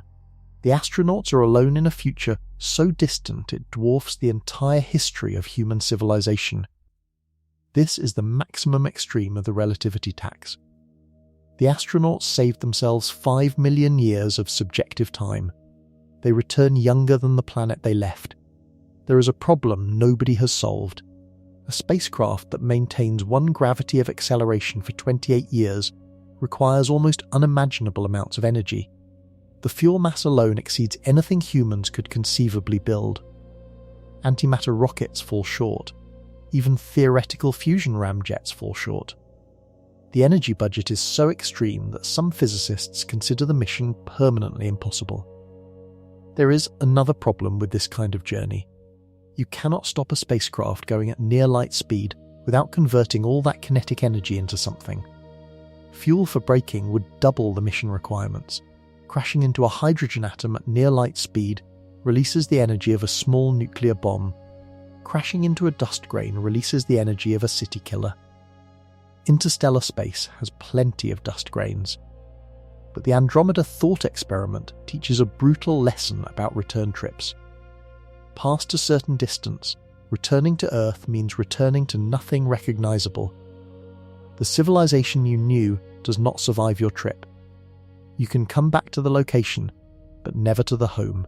Beyond Andromeda, things get worse. The universe itself is conspiring against you. Galaxies that exist today, visible in our telescopes, will be unreachable forever, no matter how fast you travel. The reason is that space itself is stretching. The universe is expanding. Every galaxy outside our local group is moving away from us, and the farther away a galaxy is, the faster it recedes. This was discovered by Edwin Hubble in 1929. Looking through the telescope at Mount Wilson Observatory in California, Hubble measured the spectra of distant galaxies. He found that the light from distant galaxies was shifted toward the red end of the spectrum, like a fire engine siren dropping in pitch as it drives away. The redshift indicated that galaxies were moving away from us, and the more distant the galaxy, the greater the redshift, meaning the faster the recession. Hubble's law states that recession velocity is proportional to distance. A galaxy twice as far away moves away twice as fast. A galaxy 10 times farther moves away 10 times faster. At some distance, called the Hubble radius, galaxies recede from us at the speed of light. Beyond that distance, they recede faster than light. This sounds like a violation of Einstein's rule that nothing can travel faster than light. It is not. The galaxies themselves are not moving through space at superluminal speed. The space between us and them is stretching. Distance is increasing because the fabric of the universe is growing. In 1998, 2 independent teams of astronomers discovered something even more disturbing. The expansion is accelerating. Galaxies are not just moving away, they are moving away faster every year. Some unknown force, named dark energy, is pushing the universe apart at an increasing rate. The implications are catastrophic for any civilization dreaming of intergalactic exploration. There is a boundary, called the cosmological event horizon, beyond which no signal we send today can ever reach. Galaxies past this horizon are receding so fast that even light beams sent today will never catch up to them. They are out of reach. Permanently. Not just impractical. Truly impossible. The cosmological event horizon currently sits at roughly 16.5 billion light-years. That sounds enormous, and it is. But the observable universe extends out to about 46 billion light-years. Most of what we can see is already beyond the event horizon. The light reaching us tonight from very distant galaxies is light that left those galaxies billions of years ago, when the universe was younger and smaller. Those galaxies have receded out of reach since the light departed. A spacecraft launched today at the speed of light could reach galaxies within 16 billion light-years. Galaxies farther than that, even though we can see them, are unreachable. The expansion of space pulls them away faster than any light or matter can chase. This means that a vast majority of the visible universe is already off limits to humanity, and to any future civilization. We can study these galaxies, we can photograph them, model them, classify them. We can never reach them. They are postcards from regions of space we will never visit. The horizon is shrinking. As the expansion accelerates, more galaxies cross out of reach every year. The future universe will look emptier than today's universe, because more and more matter will have receded beyond the horizon. In 100 billion years, only the galaxies of our local group, gravitationally bound to the Milky Way, will be visible. Everything else will have vanished into the darkness. This is the universe's way of telling us that returning home from distant galaxies is impossible, because there is no path forward to most galaxies in the first place. But the problem gets worse. The expansion of space affects not just galaxies, but the very communication we depend on for missions to even attempt the journey. Dark energy makes up roughly 68% of everything in the universe. We do not know what it is, we can only measure its effect. The name itself was coined in 1998 by cosmologist Michael Turner as a placeholder for whatever was causing the universe's expansion to accelerate. Dark energy was a label for our ignorance. 28 years later, we are still ignorant. We have not figured out what dark energy is. What we know is what it does. Dark energy is a uniform pressure that pushes space apart. Unlike gravity, which pulls matter together, dark energy pushes space outward. The more space exists, the more dark energy exists, because the energy is spread evenly across the volume. As the universe gets bigger, more dark energy comes into being, accelerating the expansion further. This creates a feedback loop. The universe expands. More space means more dark energy. More dark energy means faster expansion. Faster expansion means more space appearing per second. The cycle continues, with the rate of expansion growing over time. Current measurements suggest that the universe will continue accelerating forever. Eventually, every galaxy outside our local group will recede out of view. Eventually, the local group itself will be pulled apart, as the expansion overwhelms even gravitational binding at small scales. In the very distant future, hundreds of trillions of years from now, the universe will look nearly empty. Stars will be far apart, galaxies will be isolated, and most of the cosmos will have receded beyond the horizon. This is called the heat death of the universe in some scenarios, or the Big Rip in more extreme models. The Big Rip predicts that dark energy will eventually grow so strong that it overcomes all other forces. Solar systems will be torn apart. Then planets. Then atoms themselves. The universe will end not in a fiery collapse, but in cold, silent disintegration. Whether the Big Rip is real or not, the consequences for travel are clear. The window for interstellar and intergalactic exploration is finite. Wait too long, and there is nothing left to explore. Galaxies that exist today will not exist in any reachable form in the deep future. The universe itself is closing the door. But there is a more immediate problem. Dark energy affects communication. A spacecraft launched to a distant galaxy must somehow report back to Earth. Radio signals travel at the speed of light. But if the destination is far enough, the expansion of space stretches the signal as it travels. The wavelength gets longer. The frequency gets lower. By the time the signal reaches Earth, it has been redshifted into oblivion. For nearby destinations like Proxima Centauri or even Andromeda, this redshift effect is small. Communications work normally. But for very distant targets, the signal becomes unrecognizable. It blends into the cosmic microwave background, the afterglow of the Big Bang, and gets lost forever. This is a hard limit on intergalactic missions. Even if you could somehow build a ship to travel to a galaxy 10 billion light-years away, your descendants on Earth could not receive its messages. The signal would be too redshifted to detect. There is no practical way to overcome this. Dark energy operates at the scale of the universe itself. We cannot turn it off. We cannot build around it. We can only acknowledge that it places a permanent ceiling on how far human exploration can extend. There are galaxies we will never visit. There are signals we will never hear. There are histories we will never know. And some of those galaxies have already vanished from our reachable universe forever. There are galaxies in the night sky that humans will never visit, no matter what propulsion technology we ever develop, no matter how long civilization lasts. Astronomers can calculate the number.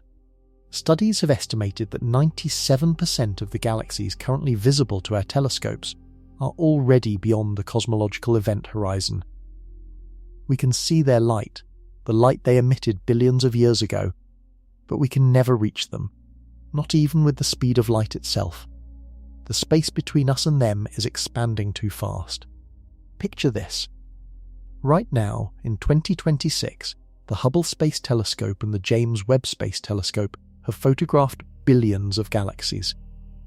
The deepest images, called the Hubble Deep Field and Webb Deep Field, show patches of sky filled with thousands of galaxies in regions that look empty to the naked eye.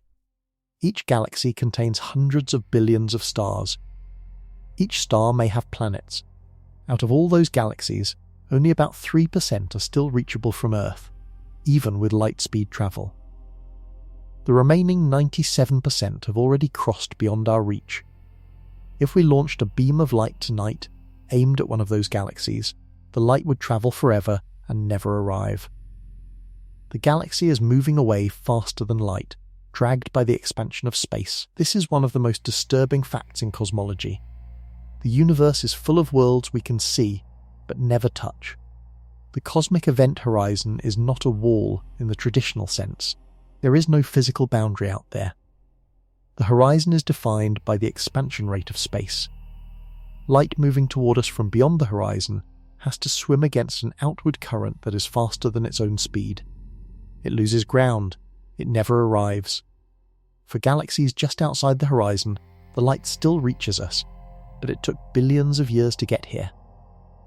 We are seeing those galaxies as they were in the distant past. The galaxies themselves, in their current state, are unreachable. Some galaxies we can see right now no longer exist. Galaxies whose light has been travelling for 13 billion years began emitting that light when the universe was less than 1 billion years old. By the time we receive the photons, the galaxy may have merged with neighbours, exhausted its star formation, or aged into something completely different. We are looking at fossil light from cosmic ancient history. The universe gives us a kind of time machine, but only a one-way one. We can see the past, we cannot reach it. This problem grows worse over time. Dark energy is accelerating the expansion. More galaxies cross beyond the horizon every year. Trillions of years from now, the only galaxy any future civilization could reach would be the Milky Way itself, plus the few smaller galaxies bound to it by gravity. Astronomers in that distant future would look at the night sky and see only stars from their own galaxy. The rest of the universe would have receded into invisibility. Imagine that civilization. They have no concept of other galaxies. Their cosmology textbooks describe a universe consisting of one island of stars, surrounded by infinite emptiness. They have no Hubble redshift to discover, no cosmic microwave background to detect, no evidence that anything exists beyond their own gravitational neighbourhood. The very expansion that erases distant galaxies will also erase the evidence of cosmic history. We are living in a privileged moment. We can still see most of the universe. Future civilizations will not have this view.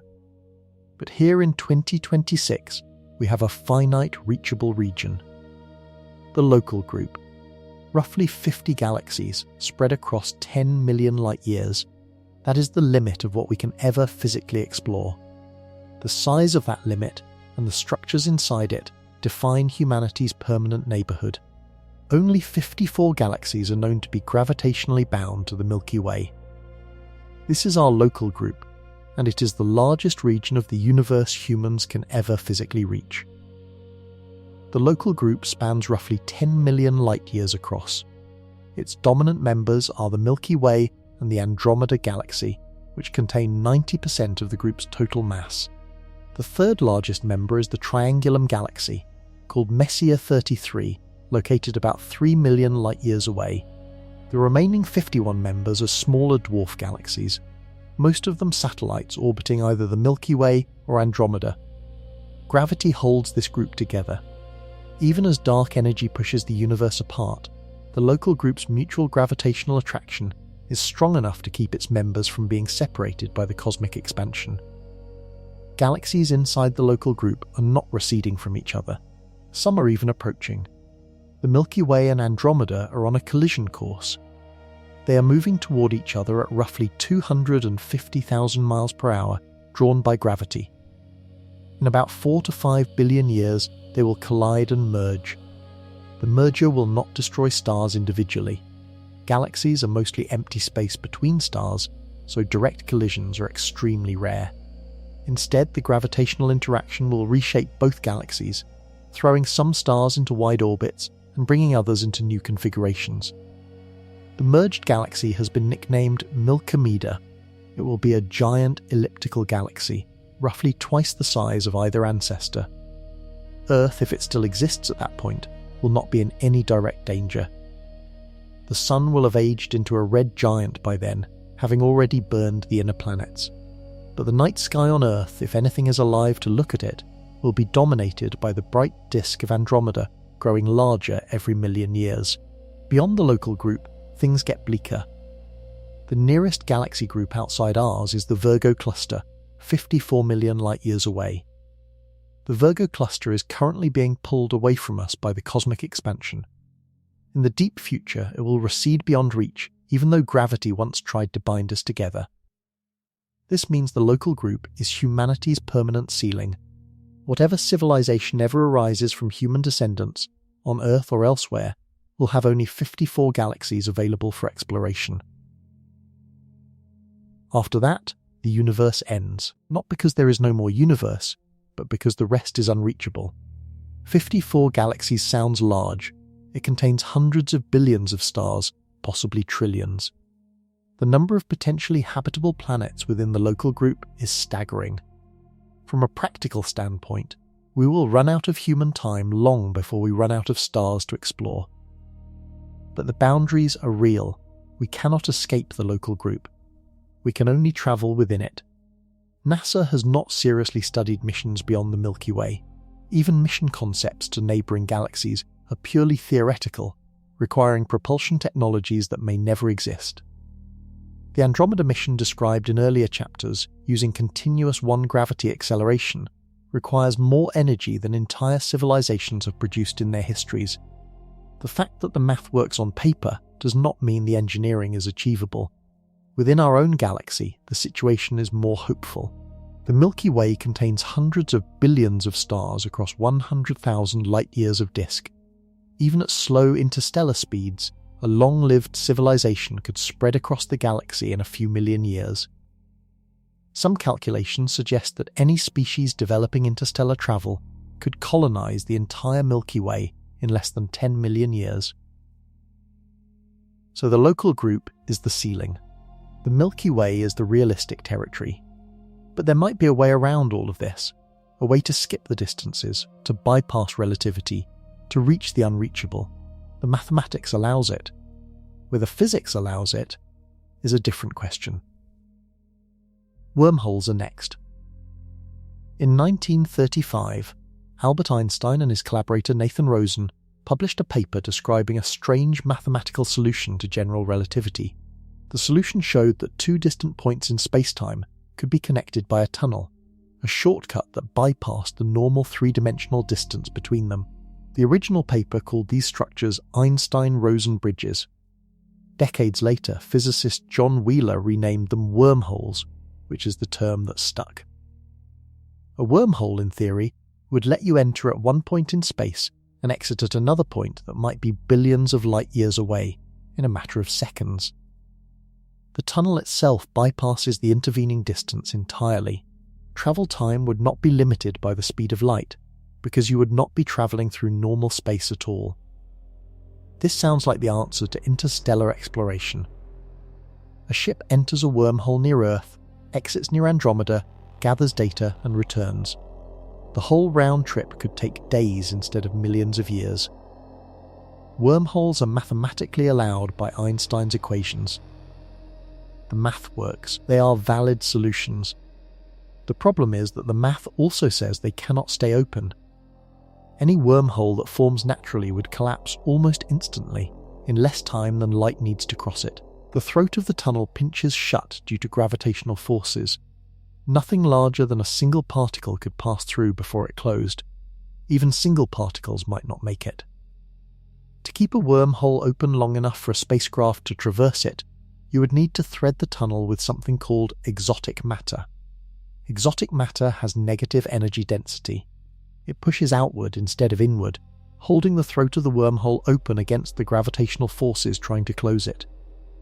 Negative energy density is allowed by quantum mechanics, in tiny amounts in special configurations. The Casimir effect, demonstrated experimentally, shows that two parallel uncharged plates in vacuum experience a tiny attractive force from quantum fluctuations between them. The energy density between the plates is technically negative compared to ordinary vacuum, but the amounts of negative energy involved in the Casimir effect are unimaginably tiny. A traversable wormhole would require negative energy densities on the order of a Jupiter mass equivalent, distributed across the wormhole throat. Producing such quantities is not just engineering hard, it may be physically impossible. Theoretical physicists have explored variations. Kip Thorne, who won the Nobel Prize in 2017 for detecting gravitational waves, wrote extensively about traversable wormholes in the 1980s and 90s. His analysis showed that wormholes could in principle be stabilized, but the requirements pushed the limits of known physics. There is also a causality problem. If wormholes existed, they could in principle be used to create time travel paradoxes. A wormhole connecting two distant points could be moved at relativistic speeds, creating a time difference between its mouths. Step through one mouth, and you exit at the other mouth at an earlier time. This violates causality, the principle that effects follow causes. Stephen Hawking proposed a chronology protection conjecture in 1992. He argued that the laws of physics conspire to prevent time travel from ever being possible. Quantum effects build up around any incipient wormhole, destroying it before it can become a time machine. This conjecture has not been proven, but most physicists take it seriously. There is also no observational evidence that wormholes exist anywhere in the universe. We have looked carefully. Astrophysicists have searched for the gravitational signatures wormholes would produce. Nothing has been found. So wormholes remain a mathematical possibility, supported by Einstein's equations, blocked by the lack of exotic matter, and possibly forbidden by deeper physical principles. There is one more concept that bypasses the speed of light. It does not require a tunnel. It requires reshaping space itself. In 1994, a Mexican physicist named Miguel Alcubierre published a paper that gave Star Trek its scientific cousin. He showed that Einstein's equations allowed for a propulsion system that did not violate the speed of light while still moving a spacecraft faster than light. The trick was to never actually move the spacecraft. Alcubierre's idea was simple in principle. Compress space in front of the ship, stretch space behind the ship. The ship itself sits inside a flat region in the middle, called a warp bubble. From outside, the bubble appears to move faster than light. Inside, the ship is not moving at all relative to the local space around it. This is allowed by general relativity because space itself can expand and contract at any rate. The cosmic inflation that occurred in the first fraction of a second after the Big Bang involved space expanding far faster than light. Nothing was moving through space at superluminal speeds. Space was the thing changing. The same principle applies to the warp bubble. A spacecraft inside an Alcubierre warp bubble could travel from Earth to Proxima Centauri in days, weeks, or months, depending on how aggressive the warp factor. The crew inside would experience normal physics. No time dilation. No fuel constraints from the rocket equation. No relativistic effects. Just smooth, fast travel between stars. The original Alcubierre paper was a sensation. Physicists realized that mathematically, faster-than-light travel was not forbidden after all. It just required reshaping space in a specific way. Then the catch became clear. To create a warp bubble, you need exotic matter. The same kind of negative energy density material required to keep wormholes open. The Alcubierre drive needs even more of it. Original calculations suggested that a stable warp bubble would require negative energy equivalent to converting the entire mass of Jupiter into pure energy and inverting its sign. This is not a small amount. Jupiter has roughly 317 times the mass of Earth. Converting that mass entirely into energy, by Einstein's E equals m6 squared, gives more energy than the Sun produces in a year. And the warp drive needs a negative version of that amount, distributed in a precise geometric configuration. We do not know how to produce negative energy in any meaningful quantity. We do not know if we ever will. In 2012, a NASA engineer named Harold White at the Johnson Space Center proposed modifications to the Alcubierre design that might reduce the energy requirements. His version, sometimes called the White-Judet drive, suggested that with careful shaping of the bubble, the negative energy could be reduced to amounts equivalent to a small spacecraft rather than a planet. White's group at NASA started a small research effort to investigate the concept. Other physicists pushed back. They argued that White's calculations contained errors and that the energy requirements remained enormous. The debate continues. NASA's official position is that the Alcubierre drive remains a topic of theoretical research, not a serious engineering project. There is another problem. A warp bubble travelling at faster than light speed sweeps up cosmic radiation along its path. When the bubble decelerates at the destination, all that accumulated radiation gets dumped forward in a single burst. Calculations suggest that arriving at a star system would release enough energy to destroy any planet near the warp bubble's exit point. Imagine sending an exploration mission to Proxima Centauri using a warp drive. The ship arrives, the bubble collapses, and the destination world is incinerated by the radiation flash. The crew survives, but the planet they came to study is dead. There may be ways around this. There may not. The Alcubierre drive remains a paper concept, intriguing and beautiful, and possibly impossible. If physics blocks our return through faster than light travel, perhaps biology can save us. By freezing the crew, we can buy the time we need. But freezing humans has its own dark surprises. In 1967, James Bedford, a psychology professor in Glendale, California, became the first person ever frozen with the hope of future revival. He died of cancer at age 73. His body was cooled in liquid nitrogen, placed in a metal capsule, and stored at the Alcor Life Extension Foundation. He has been frozen for nearly 6 decades. Bedford is still frozen. Nobody has revived him. Nobody knows how to revive him. The technology to thaw a frozen human without destroying them does not exist. This is the brutal reality of cryosleep, also called cryonics or suspended animation. The concept is simple. Freeze a human. Wait years, decades, or centuries. Thaw them out, continue their life. The execution has never worked. The fundamental problem is that water expands when it freezes. Human cells contain mostly water. When that water freezes, it forms ice crystals that puncture cell membranes. The result is that frozen tissue, when thawed, leaks its contents and dies. Every cell in a frozen body suffers this damage. Cryonics organisations like Alcor and the Cryonics Institute use a technique called vitrification to reduce ice damage.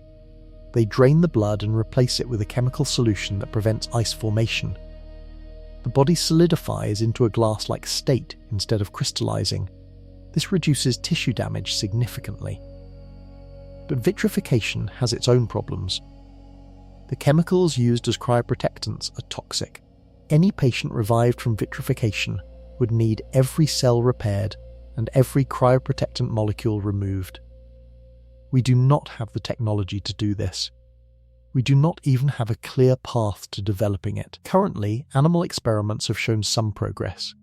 In 2005, scientists at the 21st Century Medicine Company successfully vitrified a rabbit kidney, then thawed it and transplanted it back into the rabbit.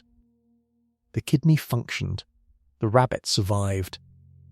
This was a major step. But scaling from a rabbit kidney to a human body is enormous. Whole organisms are vastly more complex. The brain, in particular, is sensitive to any damage. Even a small percentage of cell damage could destroy memory, personality, and consciousness, leaving a thawed body that is biologically alive but no longer the same person. For interstellar missions, cryosleep would solve many problems. Astronauts could be frozen at launch, then revived at the destination. The trip would feel instantaneous. They would not age. They would not need food, water, or oxygen during the journey. The spacecraft could be much smaller and lighter, carrying frozen bodies instead of life support for active crew. NASA studied cryosleep concepts in 2013, funded through SpaceWorks Engineering. The proposal was for short-term torpor, a state of induced hibernation lasting weeks rather than years. The idea was to slow human metabolism enough to reduce the food, water, and air needed during transit to Mars. Several mammals naturally hibernate, including bears, ground squirrels, and some primates. Researchers proposed using similar biochemical pathways to put astronauts into a low metabolism state. Short-term hibernation is much more achievable than full cryosleep.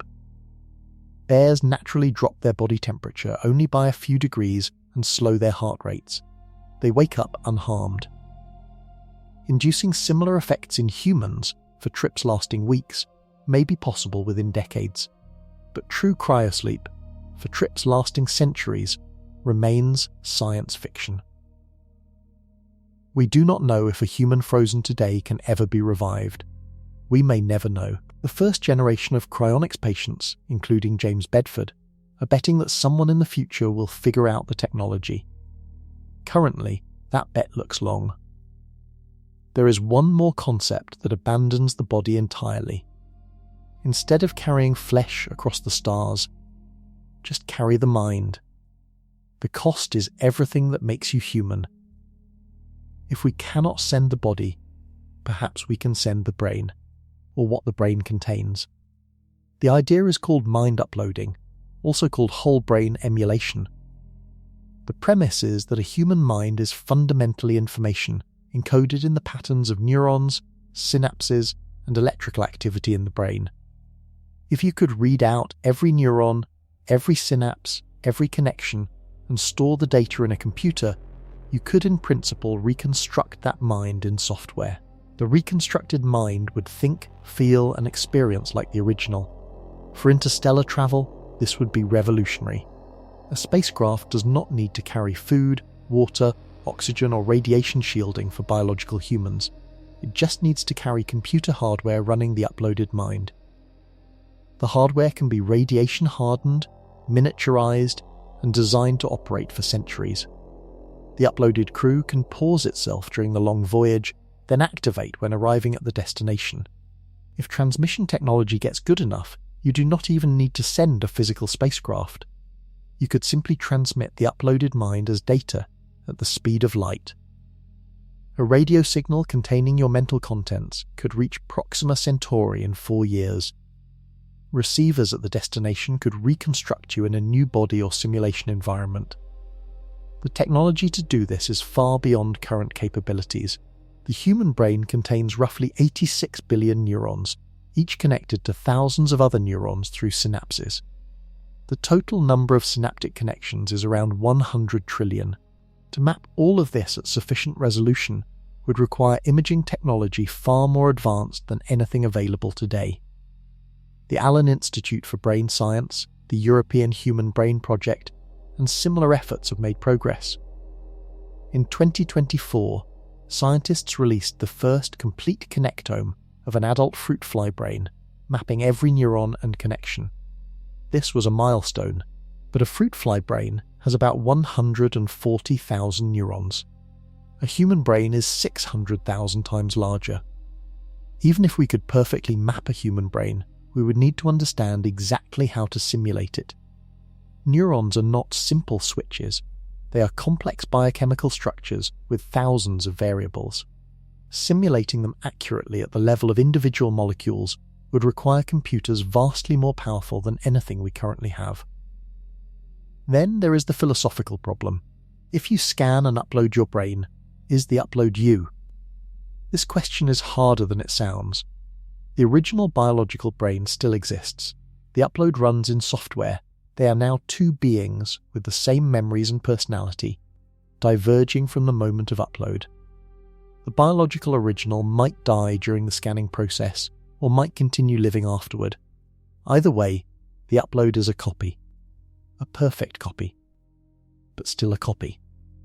For the upload, life continues. For the original, life ended at upload. From outside, both perspectives are equally valid. This means that mind uploading for interstellar travel is, in a sense, suicide. The biological human dies. A digital copy lives on, but the original consciousness ends. The mission successfully sends a human mind to another star, but the human who launched is dead. Some philosophers argue this is not real death, because consciousness is just a pattern, and the pattern continues. Others argue that the subjective experience of the original ends, and the upload is a different person who happens to remember being you. Neither side can prove the other wrong, because consciousness itself is not fully understood. If mind uploading ever becomes possible, the people who choose to upload for interstellar missions will be making a bet on the metaphysics of identity. They will trust that their continuity of experience survives the process. They have no way to verify it from inside. So far, we have explored every method humans have proposed for crossing interstellar space. None of them solve the return problem. None of them allow a human to leave Earth, travel to the stars, and come back to the same world they left. Maybe this is why the universe seems silent. In 1950, the physicist Enrico Fermi was having lunch with colleagues at Los Alamos when he asked a simple question. Where is everybody? The question became famous as the Fermi paradox. The galaxy is roughly 13 billion years old. There are hundreds of billions of stars in the Milky Way alone. Many of those stars have planets. Many of those planets are in habitable zones. By any reasonable estimate, intelligent life should have arisen many times in our galaxy, and any technological civilization could colonize the entire galaxy in less than 10 million years. So where are the aliens? Why has nobody visited us? Why do we hear no signals from other civilizations? Many possible answers exist. Life might be rare. Intelligence might be rare. Technological civilizations might destroy themselves before going interstellar. Aliens might be hiding deliberately. We might be early, the first civilization to develop in our galaxy. But there is a darker possibility, and it ties directly to everything we have explored in this script. Maybe interstellar travel is hard enough that no civilization ever bothers to come back. Imagine an advanced species develops interstellar propulsion. They send out colony ships, maybe they use generation ships taking centuries. Maybe they use cryosleep, freezing their crews. Maybe they upload their minds and transmit them as data. Whatever the method, the colonists arrive at distant stars and establish new civilizations. But none of them return. The same constraints we have explored apply to any species. Time dilation breaks the connection between travelers and home. Generation ships create new cultures unrelated to the original. Mind uploads diverge from their originals. Once a colony establishes itself at another star, it has no compelling reason to send anyone back. The home world becomes a memory. The colony becomes its own civilization, distinct and self-contained. Imagine humans colonize Proxima Centauri. The colonists adapt to life there. Their children grow up never having seen Earth. After a few generations, the colony has its own culture, its own language drift, its own technological priorities. They might send occasional messages to Earth. They will probably not send ships. Now multiply this across the galaxy. If hundreds of civilizations have arisen in the Milky Way over its history, each of them might have spread outward in this fragmenting pattern. Colonies establish themselves and lose contact. Civilizations age and decline. The galaxy may be full of post-civilization remnants, all isolated from each other by the same problems we have been struggling with. There is a related concept called the dark forest hypothesis, popularized by Chinese science fiction writer Liu Cixin in his novel of the same name. The hypothesis suggests that intelligent civilizations remain silent because revealing themselves invites destruction. Any civilization that broadcasts its location risks attack from a more advanced civilization that sees newcomers as threats, so everyone stays hidden, listening but not speaking. This explains why we hear nothing. Other civilizations may exist even nearby, but they have learned not to advertise. The truth, if there is a truth, may combine these ideas. Civilizations may be common but rarely communicate. Interstellar travel may be technically possible but practically rare. Returns may be even rarer. We may share the galaxy with quiet ghosts, scattered colonies of long-dead species, frozen probes drifting through interstellar space, time capsules from civilizations that came before us.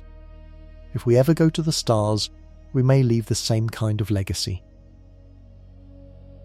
Frozen probes. Silent colonies.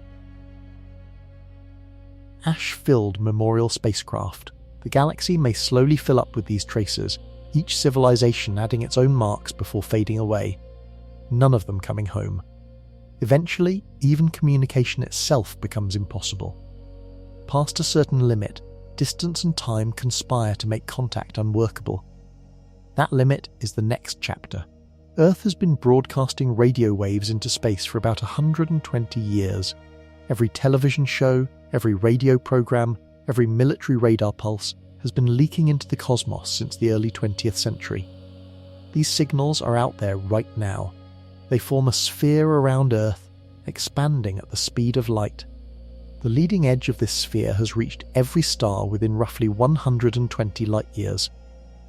A civilization at, say, Tau Ceti, 12 light-years away, could potentially detect early television broadcasts from Earth. By the time they receive the signals, the broadcasts are decades old. Episodes of I Love Lucy and live coverage of the moon landing are reaching alien antennas right now, but the signals are weak. As radio waves spread out from a transmitter, their intensity drops with the square of distance. A signal that was strong on Earth becomes vanishingly faint by the time it reaches a few light-years away. By the time it crosses 10 light-years, it is buried in cosmic background noise. This is the first communication barrier. To detect Earth's broadcasts, an alien civilization would need radio antennas vastly more sensitive than anything we have built. They would need to know exactly when and where to listen. Random scanning would never find us. The same problem applies in reverse. If aliens at Tau Ceti broadcast normal television signals, we could not detect them with current technology. We have been listening with the SETI program since 1960. We have heard nothing. For interstellar missions, communication becomes harder the farther you go. A spacecraft at Proxima Centauri can transmit data back to Earth, but it needs a powerful transmitter and a precise antenna. The Voyager probes, at 15 billion miles, transmit at 23 watts, less power than a household light bulb. Earth can detect these signals only with the largest radio dishes ever built, like the 70-meter dishes of NASA's Deep Space Network. Push the distance further to 10 light-years, 50 light-years, 100 light-years, and the signal strength drops exponentially. At some point, no transmitter the size of a spacecraft can produce a detectable signal at the receiver. For intergalactic missions, the situation is hopeless. A spacecraft at Andromeda would need to broadcast with the power of a small star to be heard back on Earth. No engineering can do this from a vehicle the size of a ship. There is also the time problem. Communication latency at intergalactic distances is measured in millions of years. By the time a signal arrives, the civilization that sent it might be extinct. The civilization that receives it might not exist yet. This means that any human exploration past a certain distance becomes effectively one-directional. We send the probe. We never hear back. There is no closing of the loop. The mission ends in silence. The Breakthrough Listen project, funded by Yuri Milner since 2015, scans the sky for any sign of artificial signals from other civilizations. It has searched thousands of stars at unprecedented sensitivity. So far, nothing definitive has been found. The galaxy appears quiet. This silence, at the level we can currently detect, suggests several possibilities. Either civilizations are rare, or they communicate at frequencies we have not searched, or they communicate using methods we cannot detect at all, or they exist but choose not to broadcast, or they have all already gone extinct. Each possibility has the same implication for human exploration. We are likely alone in our local volume. If we go to the stars, we will probably not find anyone waiting, and if we go far enough, we will lose contact even with ourselves. Past a certain distance, the messages we send back to Earth cannot be received. Past another distance, the messages cannot even be sent meaningfully. The universe is too big, the signals too weak, the time too long. This is the final barrier. Beyond it, no communication exists. Travelers vanish into the dark, and home goes silent forever. Every dream of traveling to the stars and coming home runs into the same basic equation. Energy plus time equals distance. To travel a longer distance, you need more energy, or more time, or both. There are no shortcuts. The rocket equation does not negotiate. Relativity does not bend its rules. The universe is older and harder than our hopes for it. So we have a clear picture of the boundaries. The moon is the last place humans physically came back from. Mars is the next plausible destination, with a round trip of 2.5 years. The asteroid belt strains current technology. Jupiter cooks crews with radiation. Saturn demands suicide missions. Beyond Saturn, every probe we send is a one-way letter. Voyager 1, Voyager 2, New Horizons, and Pioneer 10 and 11 are the only human-made objects ever to leave the planetary region. None of them are coming back. None of them ever could. The nearest star is 25 trillion miles away. The fastest probes we have ever built would take 75,000 years to reach it. Theoretical propulsion systems could shorten the trip, but none of them solve the return problem in a way that allows astronauts to come home to a world they recognize. Time dilation gives us a kind of one-way time machine. We can travel to the future of Earth, never to its past. We can age slowly while everyone we know ages quickly. The relativity tax is paid in family, in culture, in the world we leave behind. Past a certain distance, communication itself fails. The signals we send become too weak. The expansion of space stretches our messages into oblivion. The galaxies we can see are mostly already beyond our reach. The local group is humanity's permanent ceiling. Wormholes, warp drives, antimatter rockets, generation ships, cryosleep, mind uploading. Every concept on the table has a fatal flaw. Some require negative energy that may not exist. Some require fuel quantities that exceed the global economy. Some require centuries of voluntary exile. Some require redefining what death even means. So we send machines instead. Probes, telescopes, robots. We accept that they will not return. We send them as ambassadors of a species that cannot quite follow them. This is what cosmic exploration actually looks like. It is not Star Trek, it is patience. It is letters in bottles dropped into the dark, with the understanding that no reply is coming. It is photographs of Mars, footprints of Apollo, frozen Voyager probes carrying gold records into the night. The waypoint humanity may never cross is not a specific distance. It is the moment when going farther means not coming back. For the Moon, that line is impossibly close. For Mars, it is barely beyond reach. For Jupiter, the line crosses through us. For Pluto, we have already passed it. For Proxima Centauri, the line stretches a human life past its limit. Every step we take pushes the line a little further. New technology might extend it. Better propulsion, better life support, better radiation shielding. Each advance pushes our reach a little deeper into the dark. But the line does not move infinitely. It stops at the cosmological event horizon, at galaxies that have already vanished from our reach, at distances where the universe itself forbids return. The expansion of space, the speed of light, and the human lifespan combine into a hard ceiling that no engineering can break. This is the cold reality of cosmic travel. We are not meant to reach the stars and come home. We are meant to leave traces. We send our machines outward, our names outward, our fingerprints outward, knowing they will outlast us. We accept that some of our explorers will be one-way travellers. Some of our ambassadors will be silent. What we send may be all we ever leave. The Voyagers are still flying. New Horizons is still flying. Pioneer 10 and 11, Dead and Dark, are still flying. They will outlast every human structure on Earth. They will outlast the species that built them.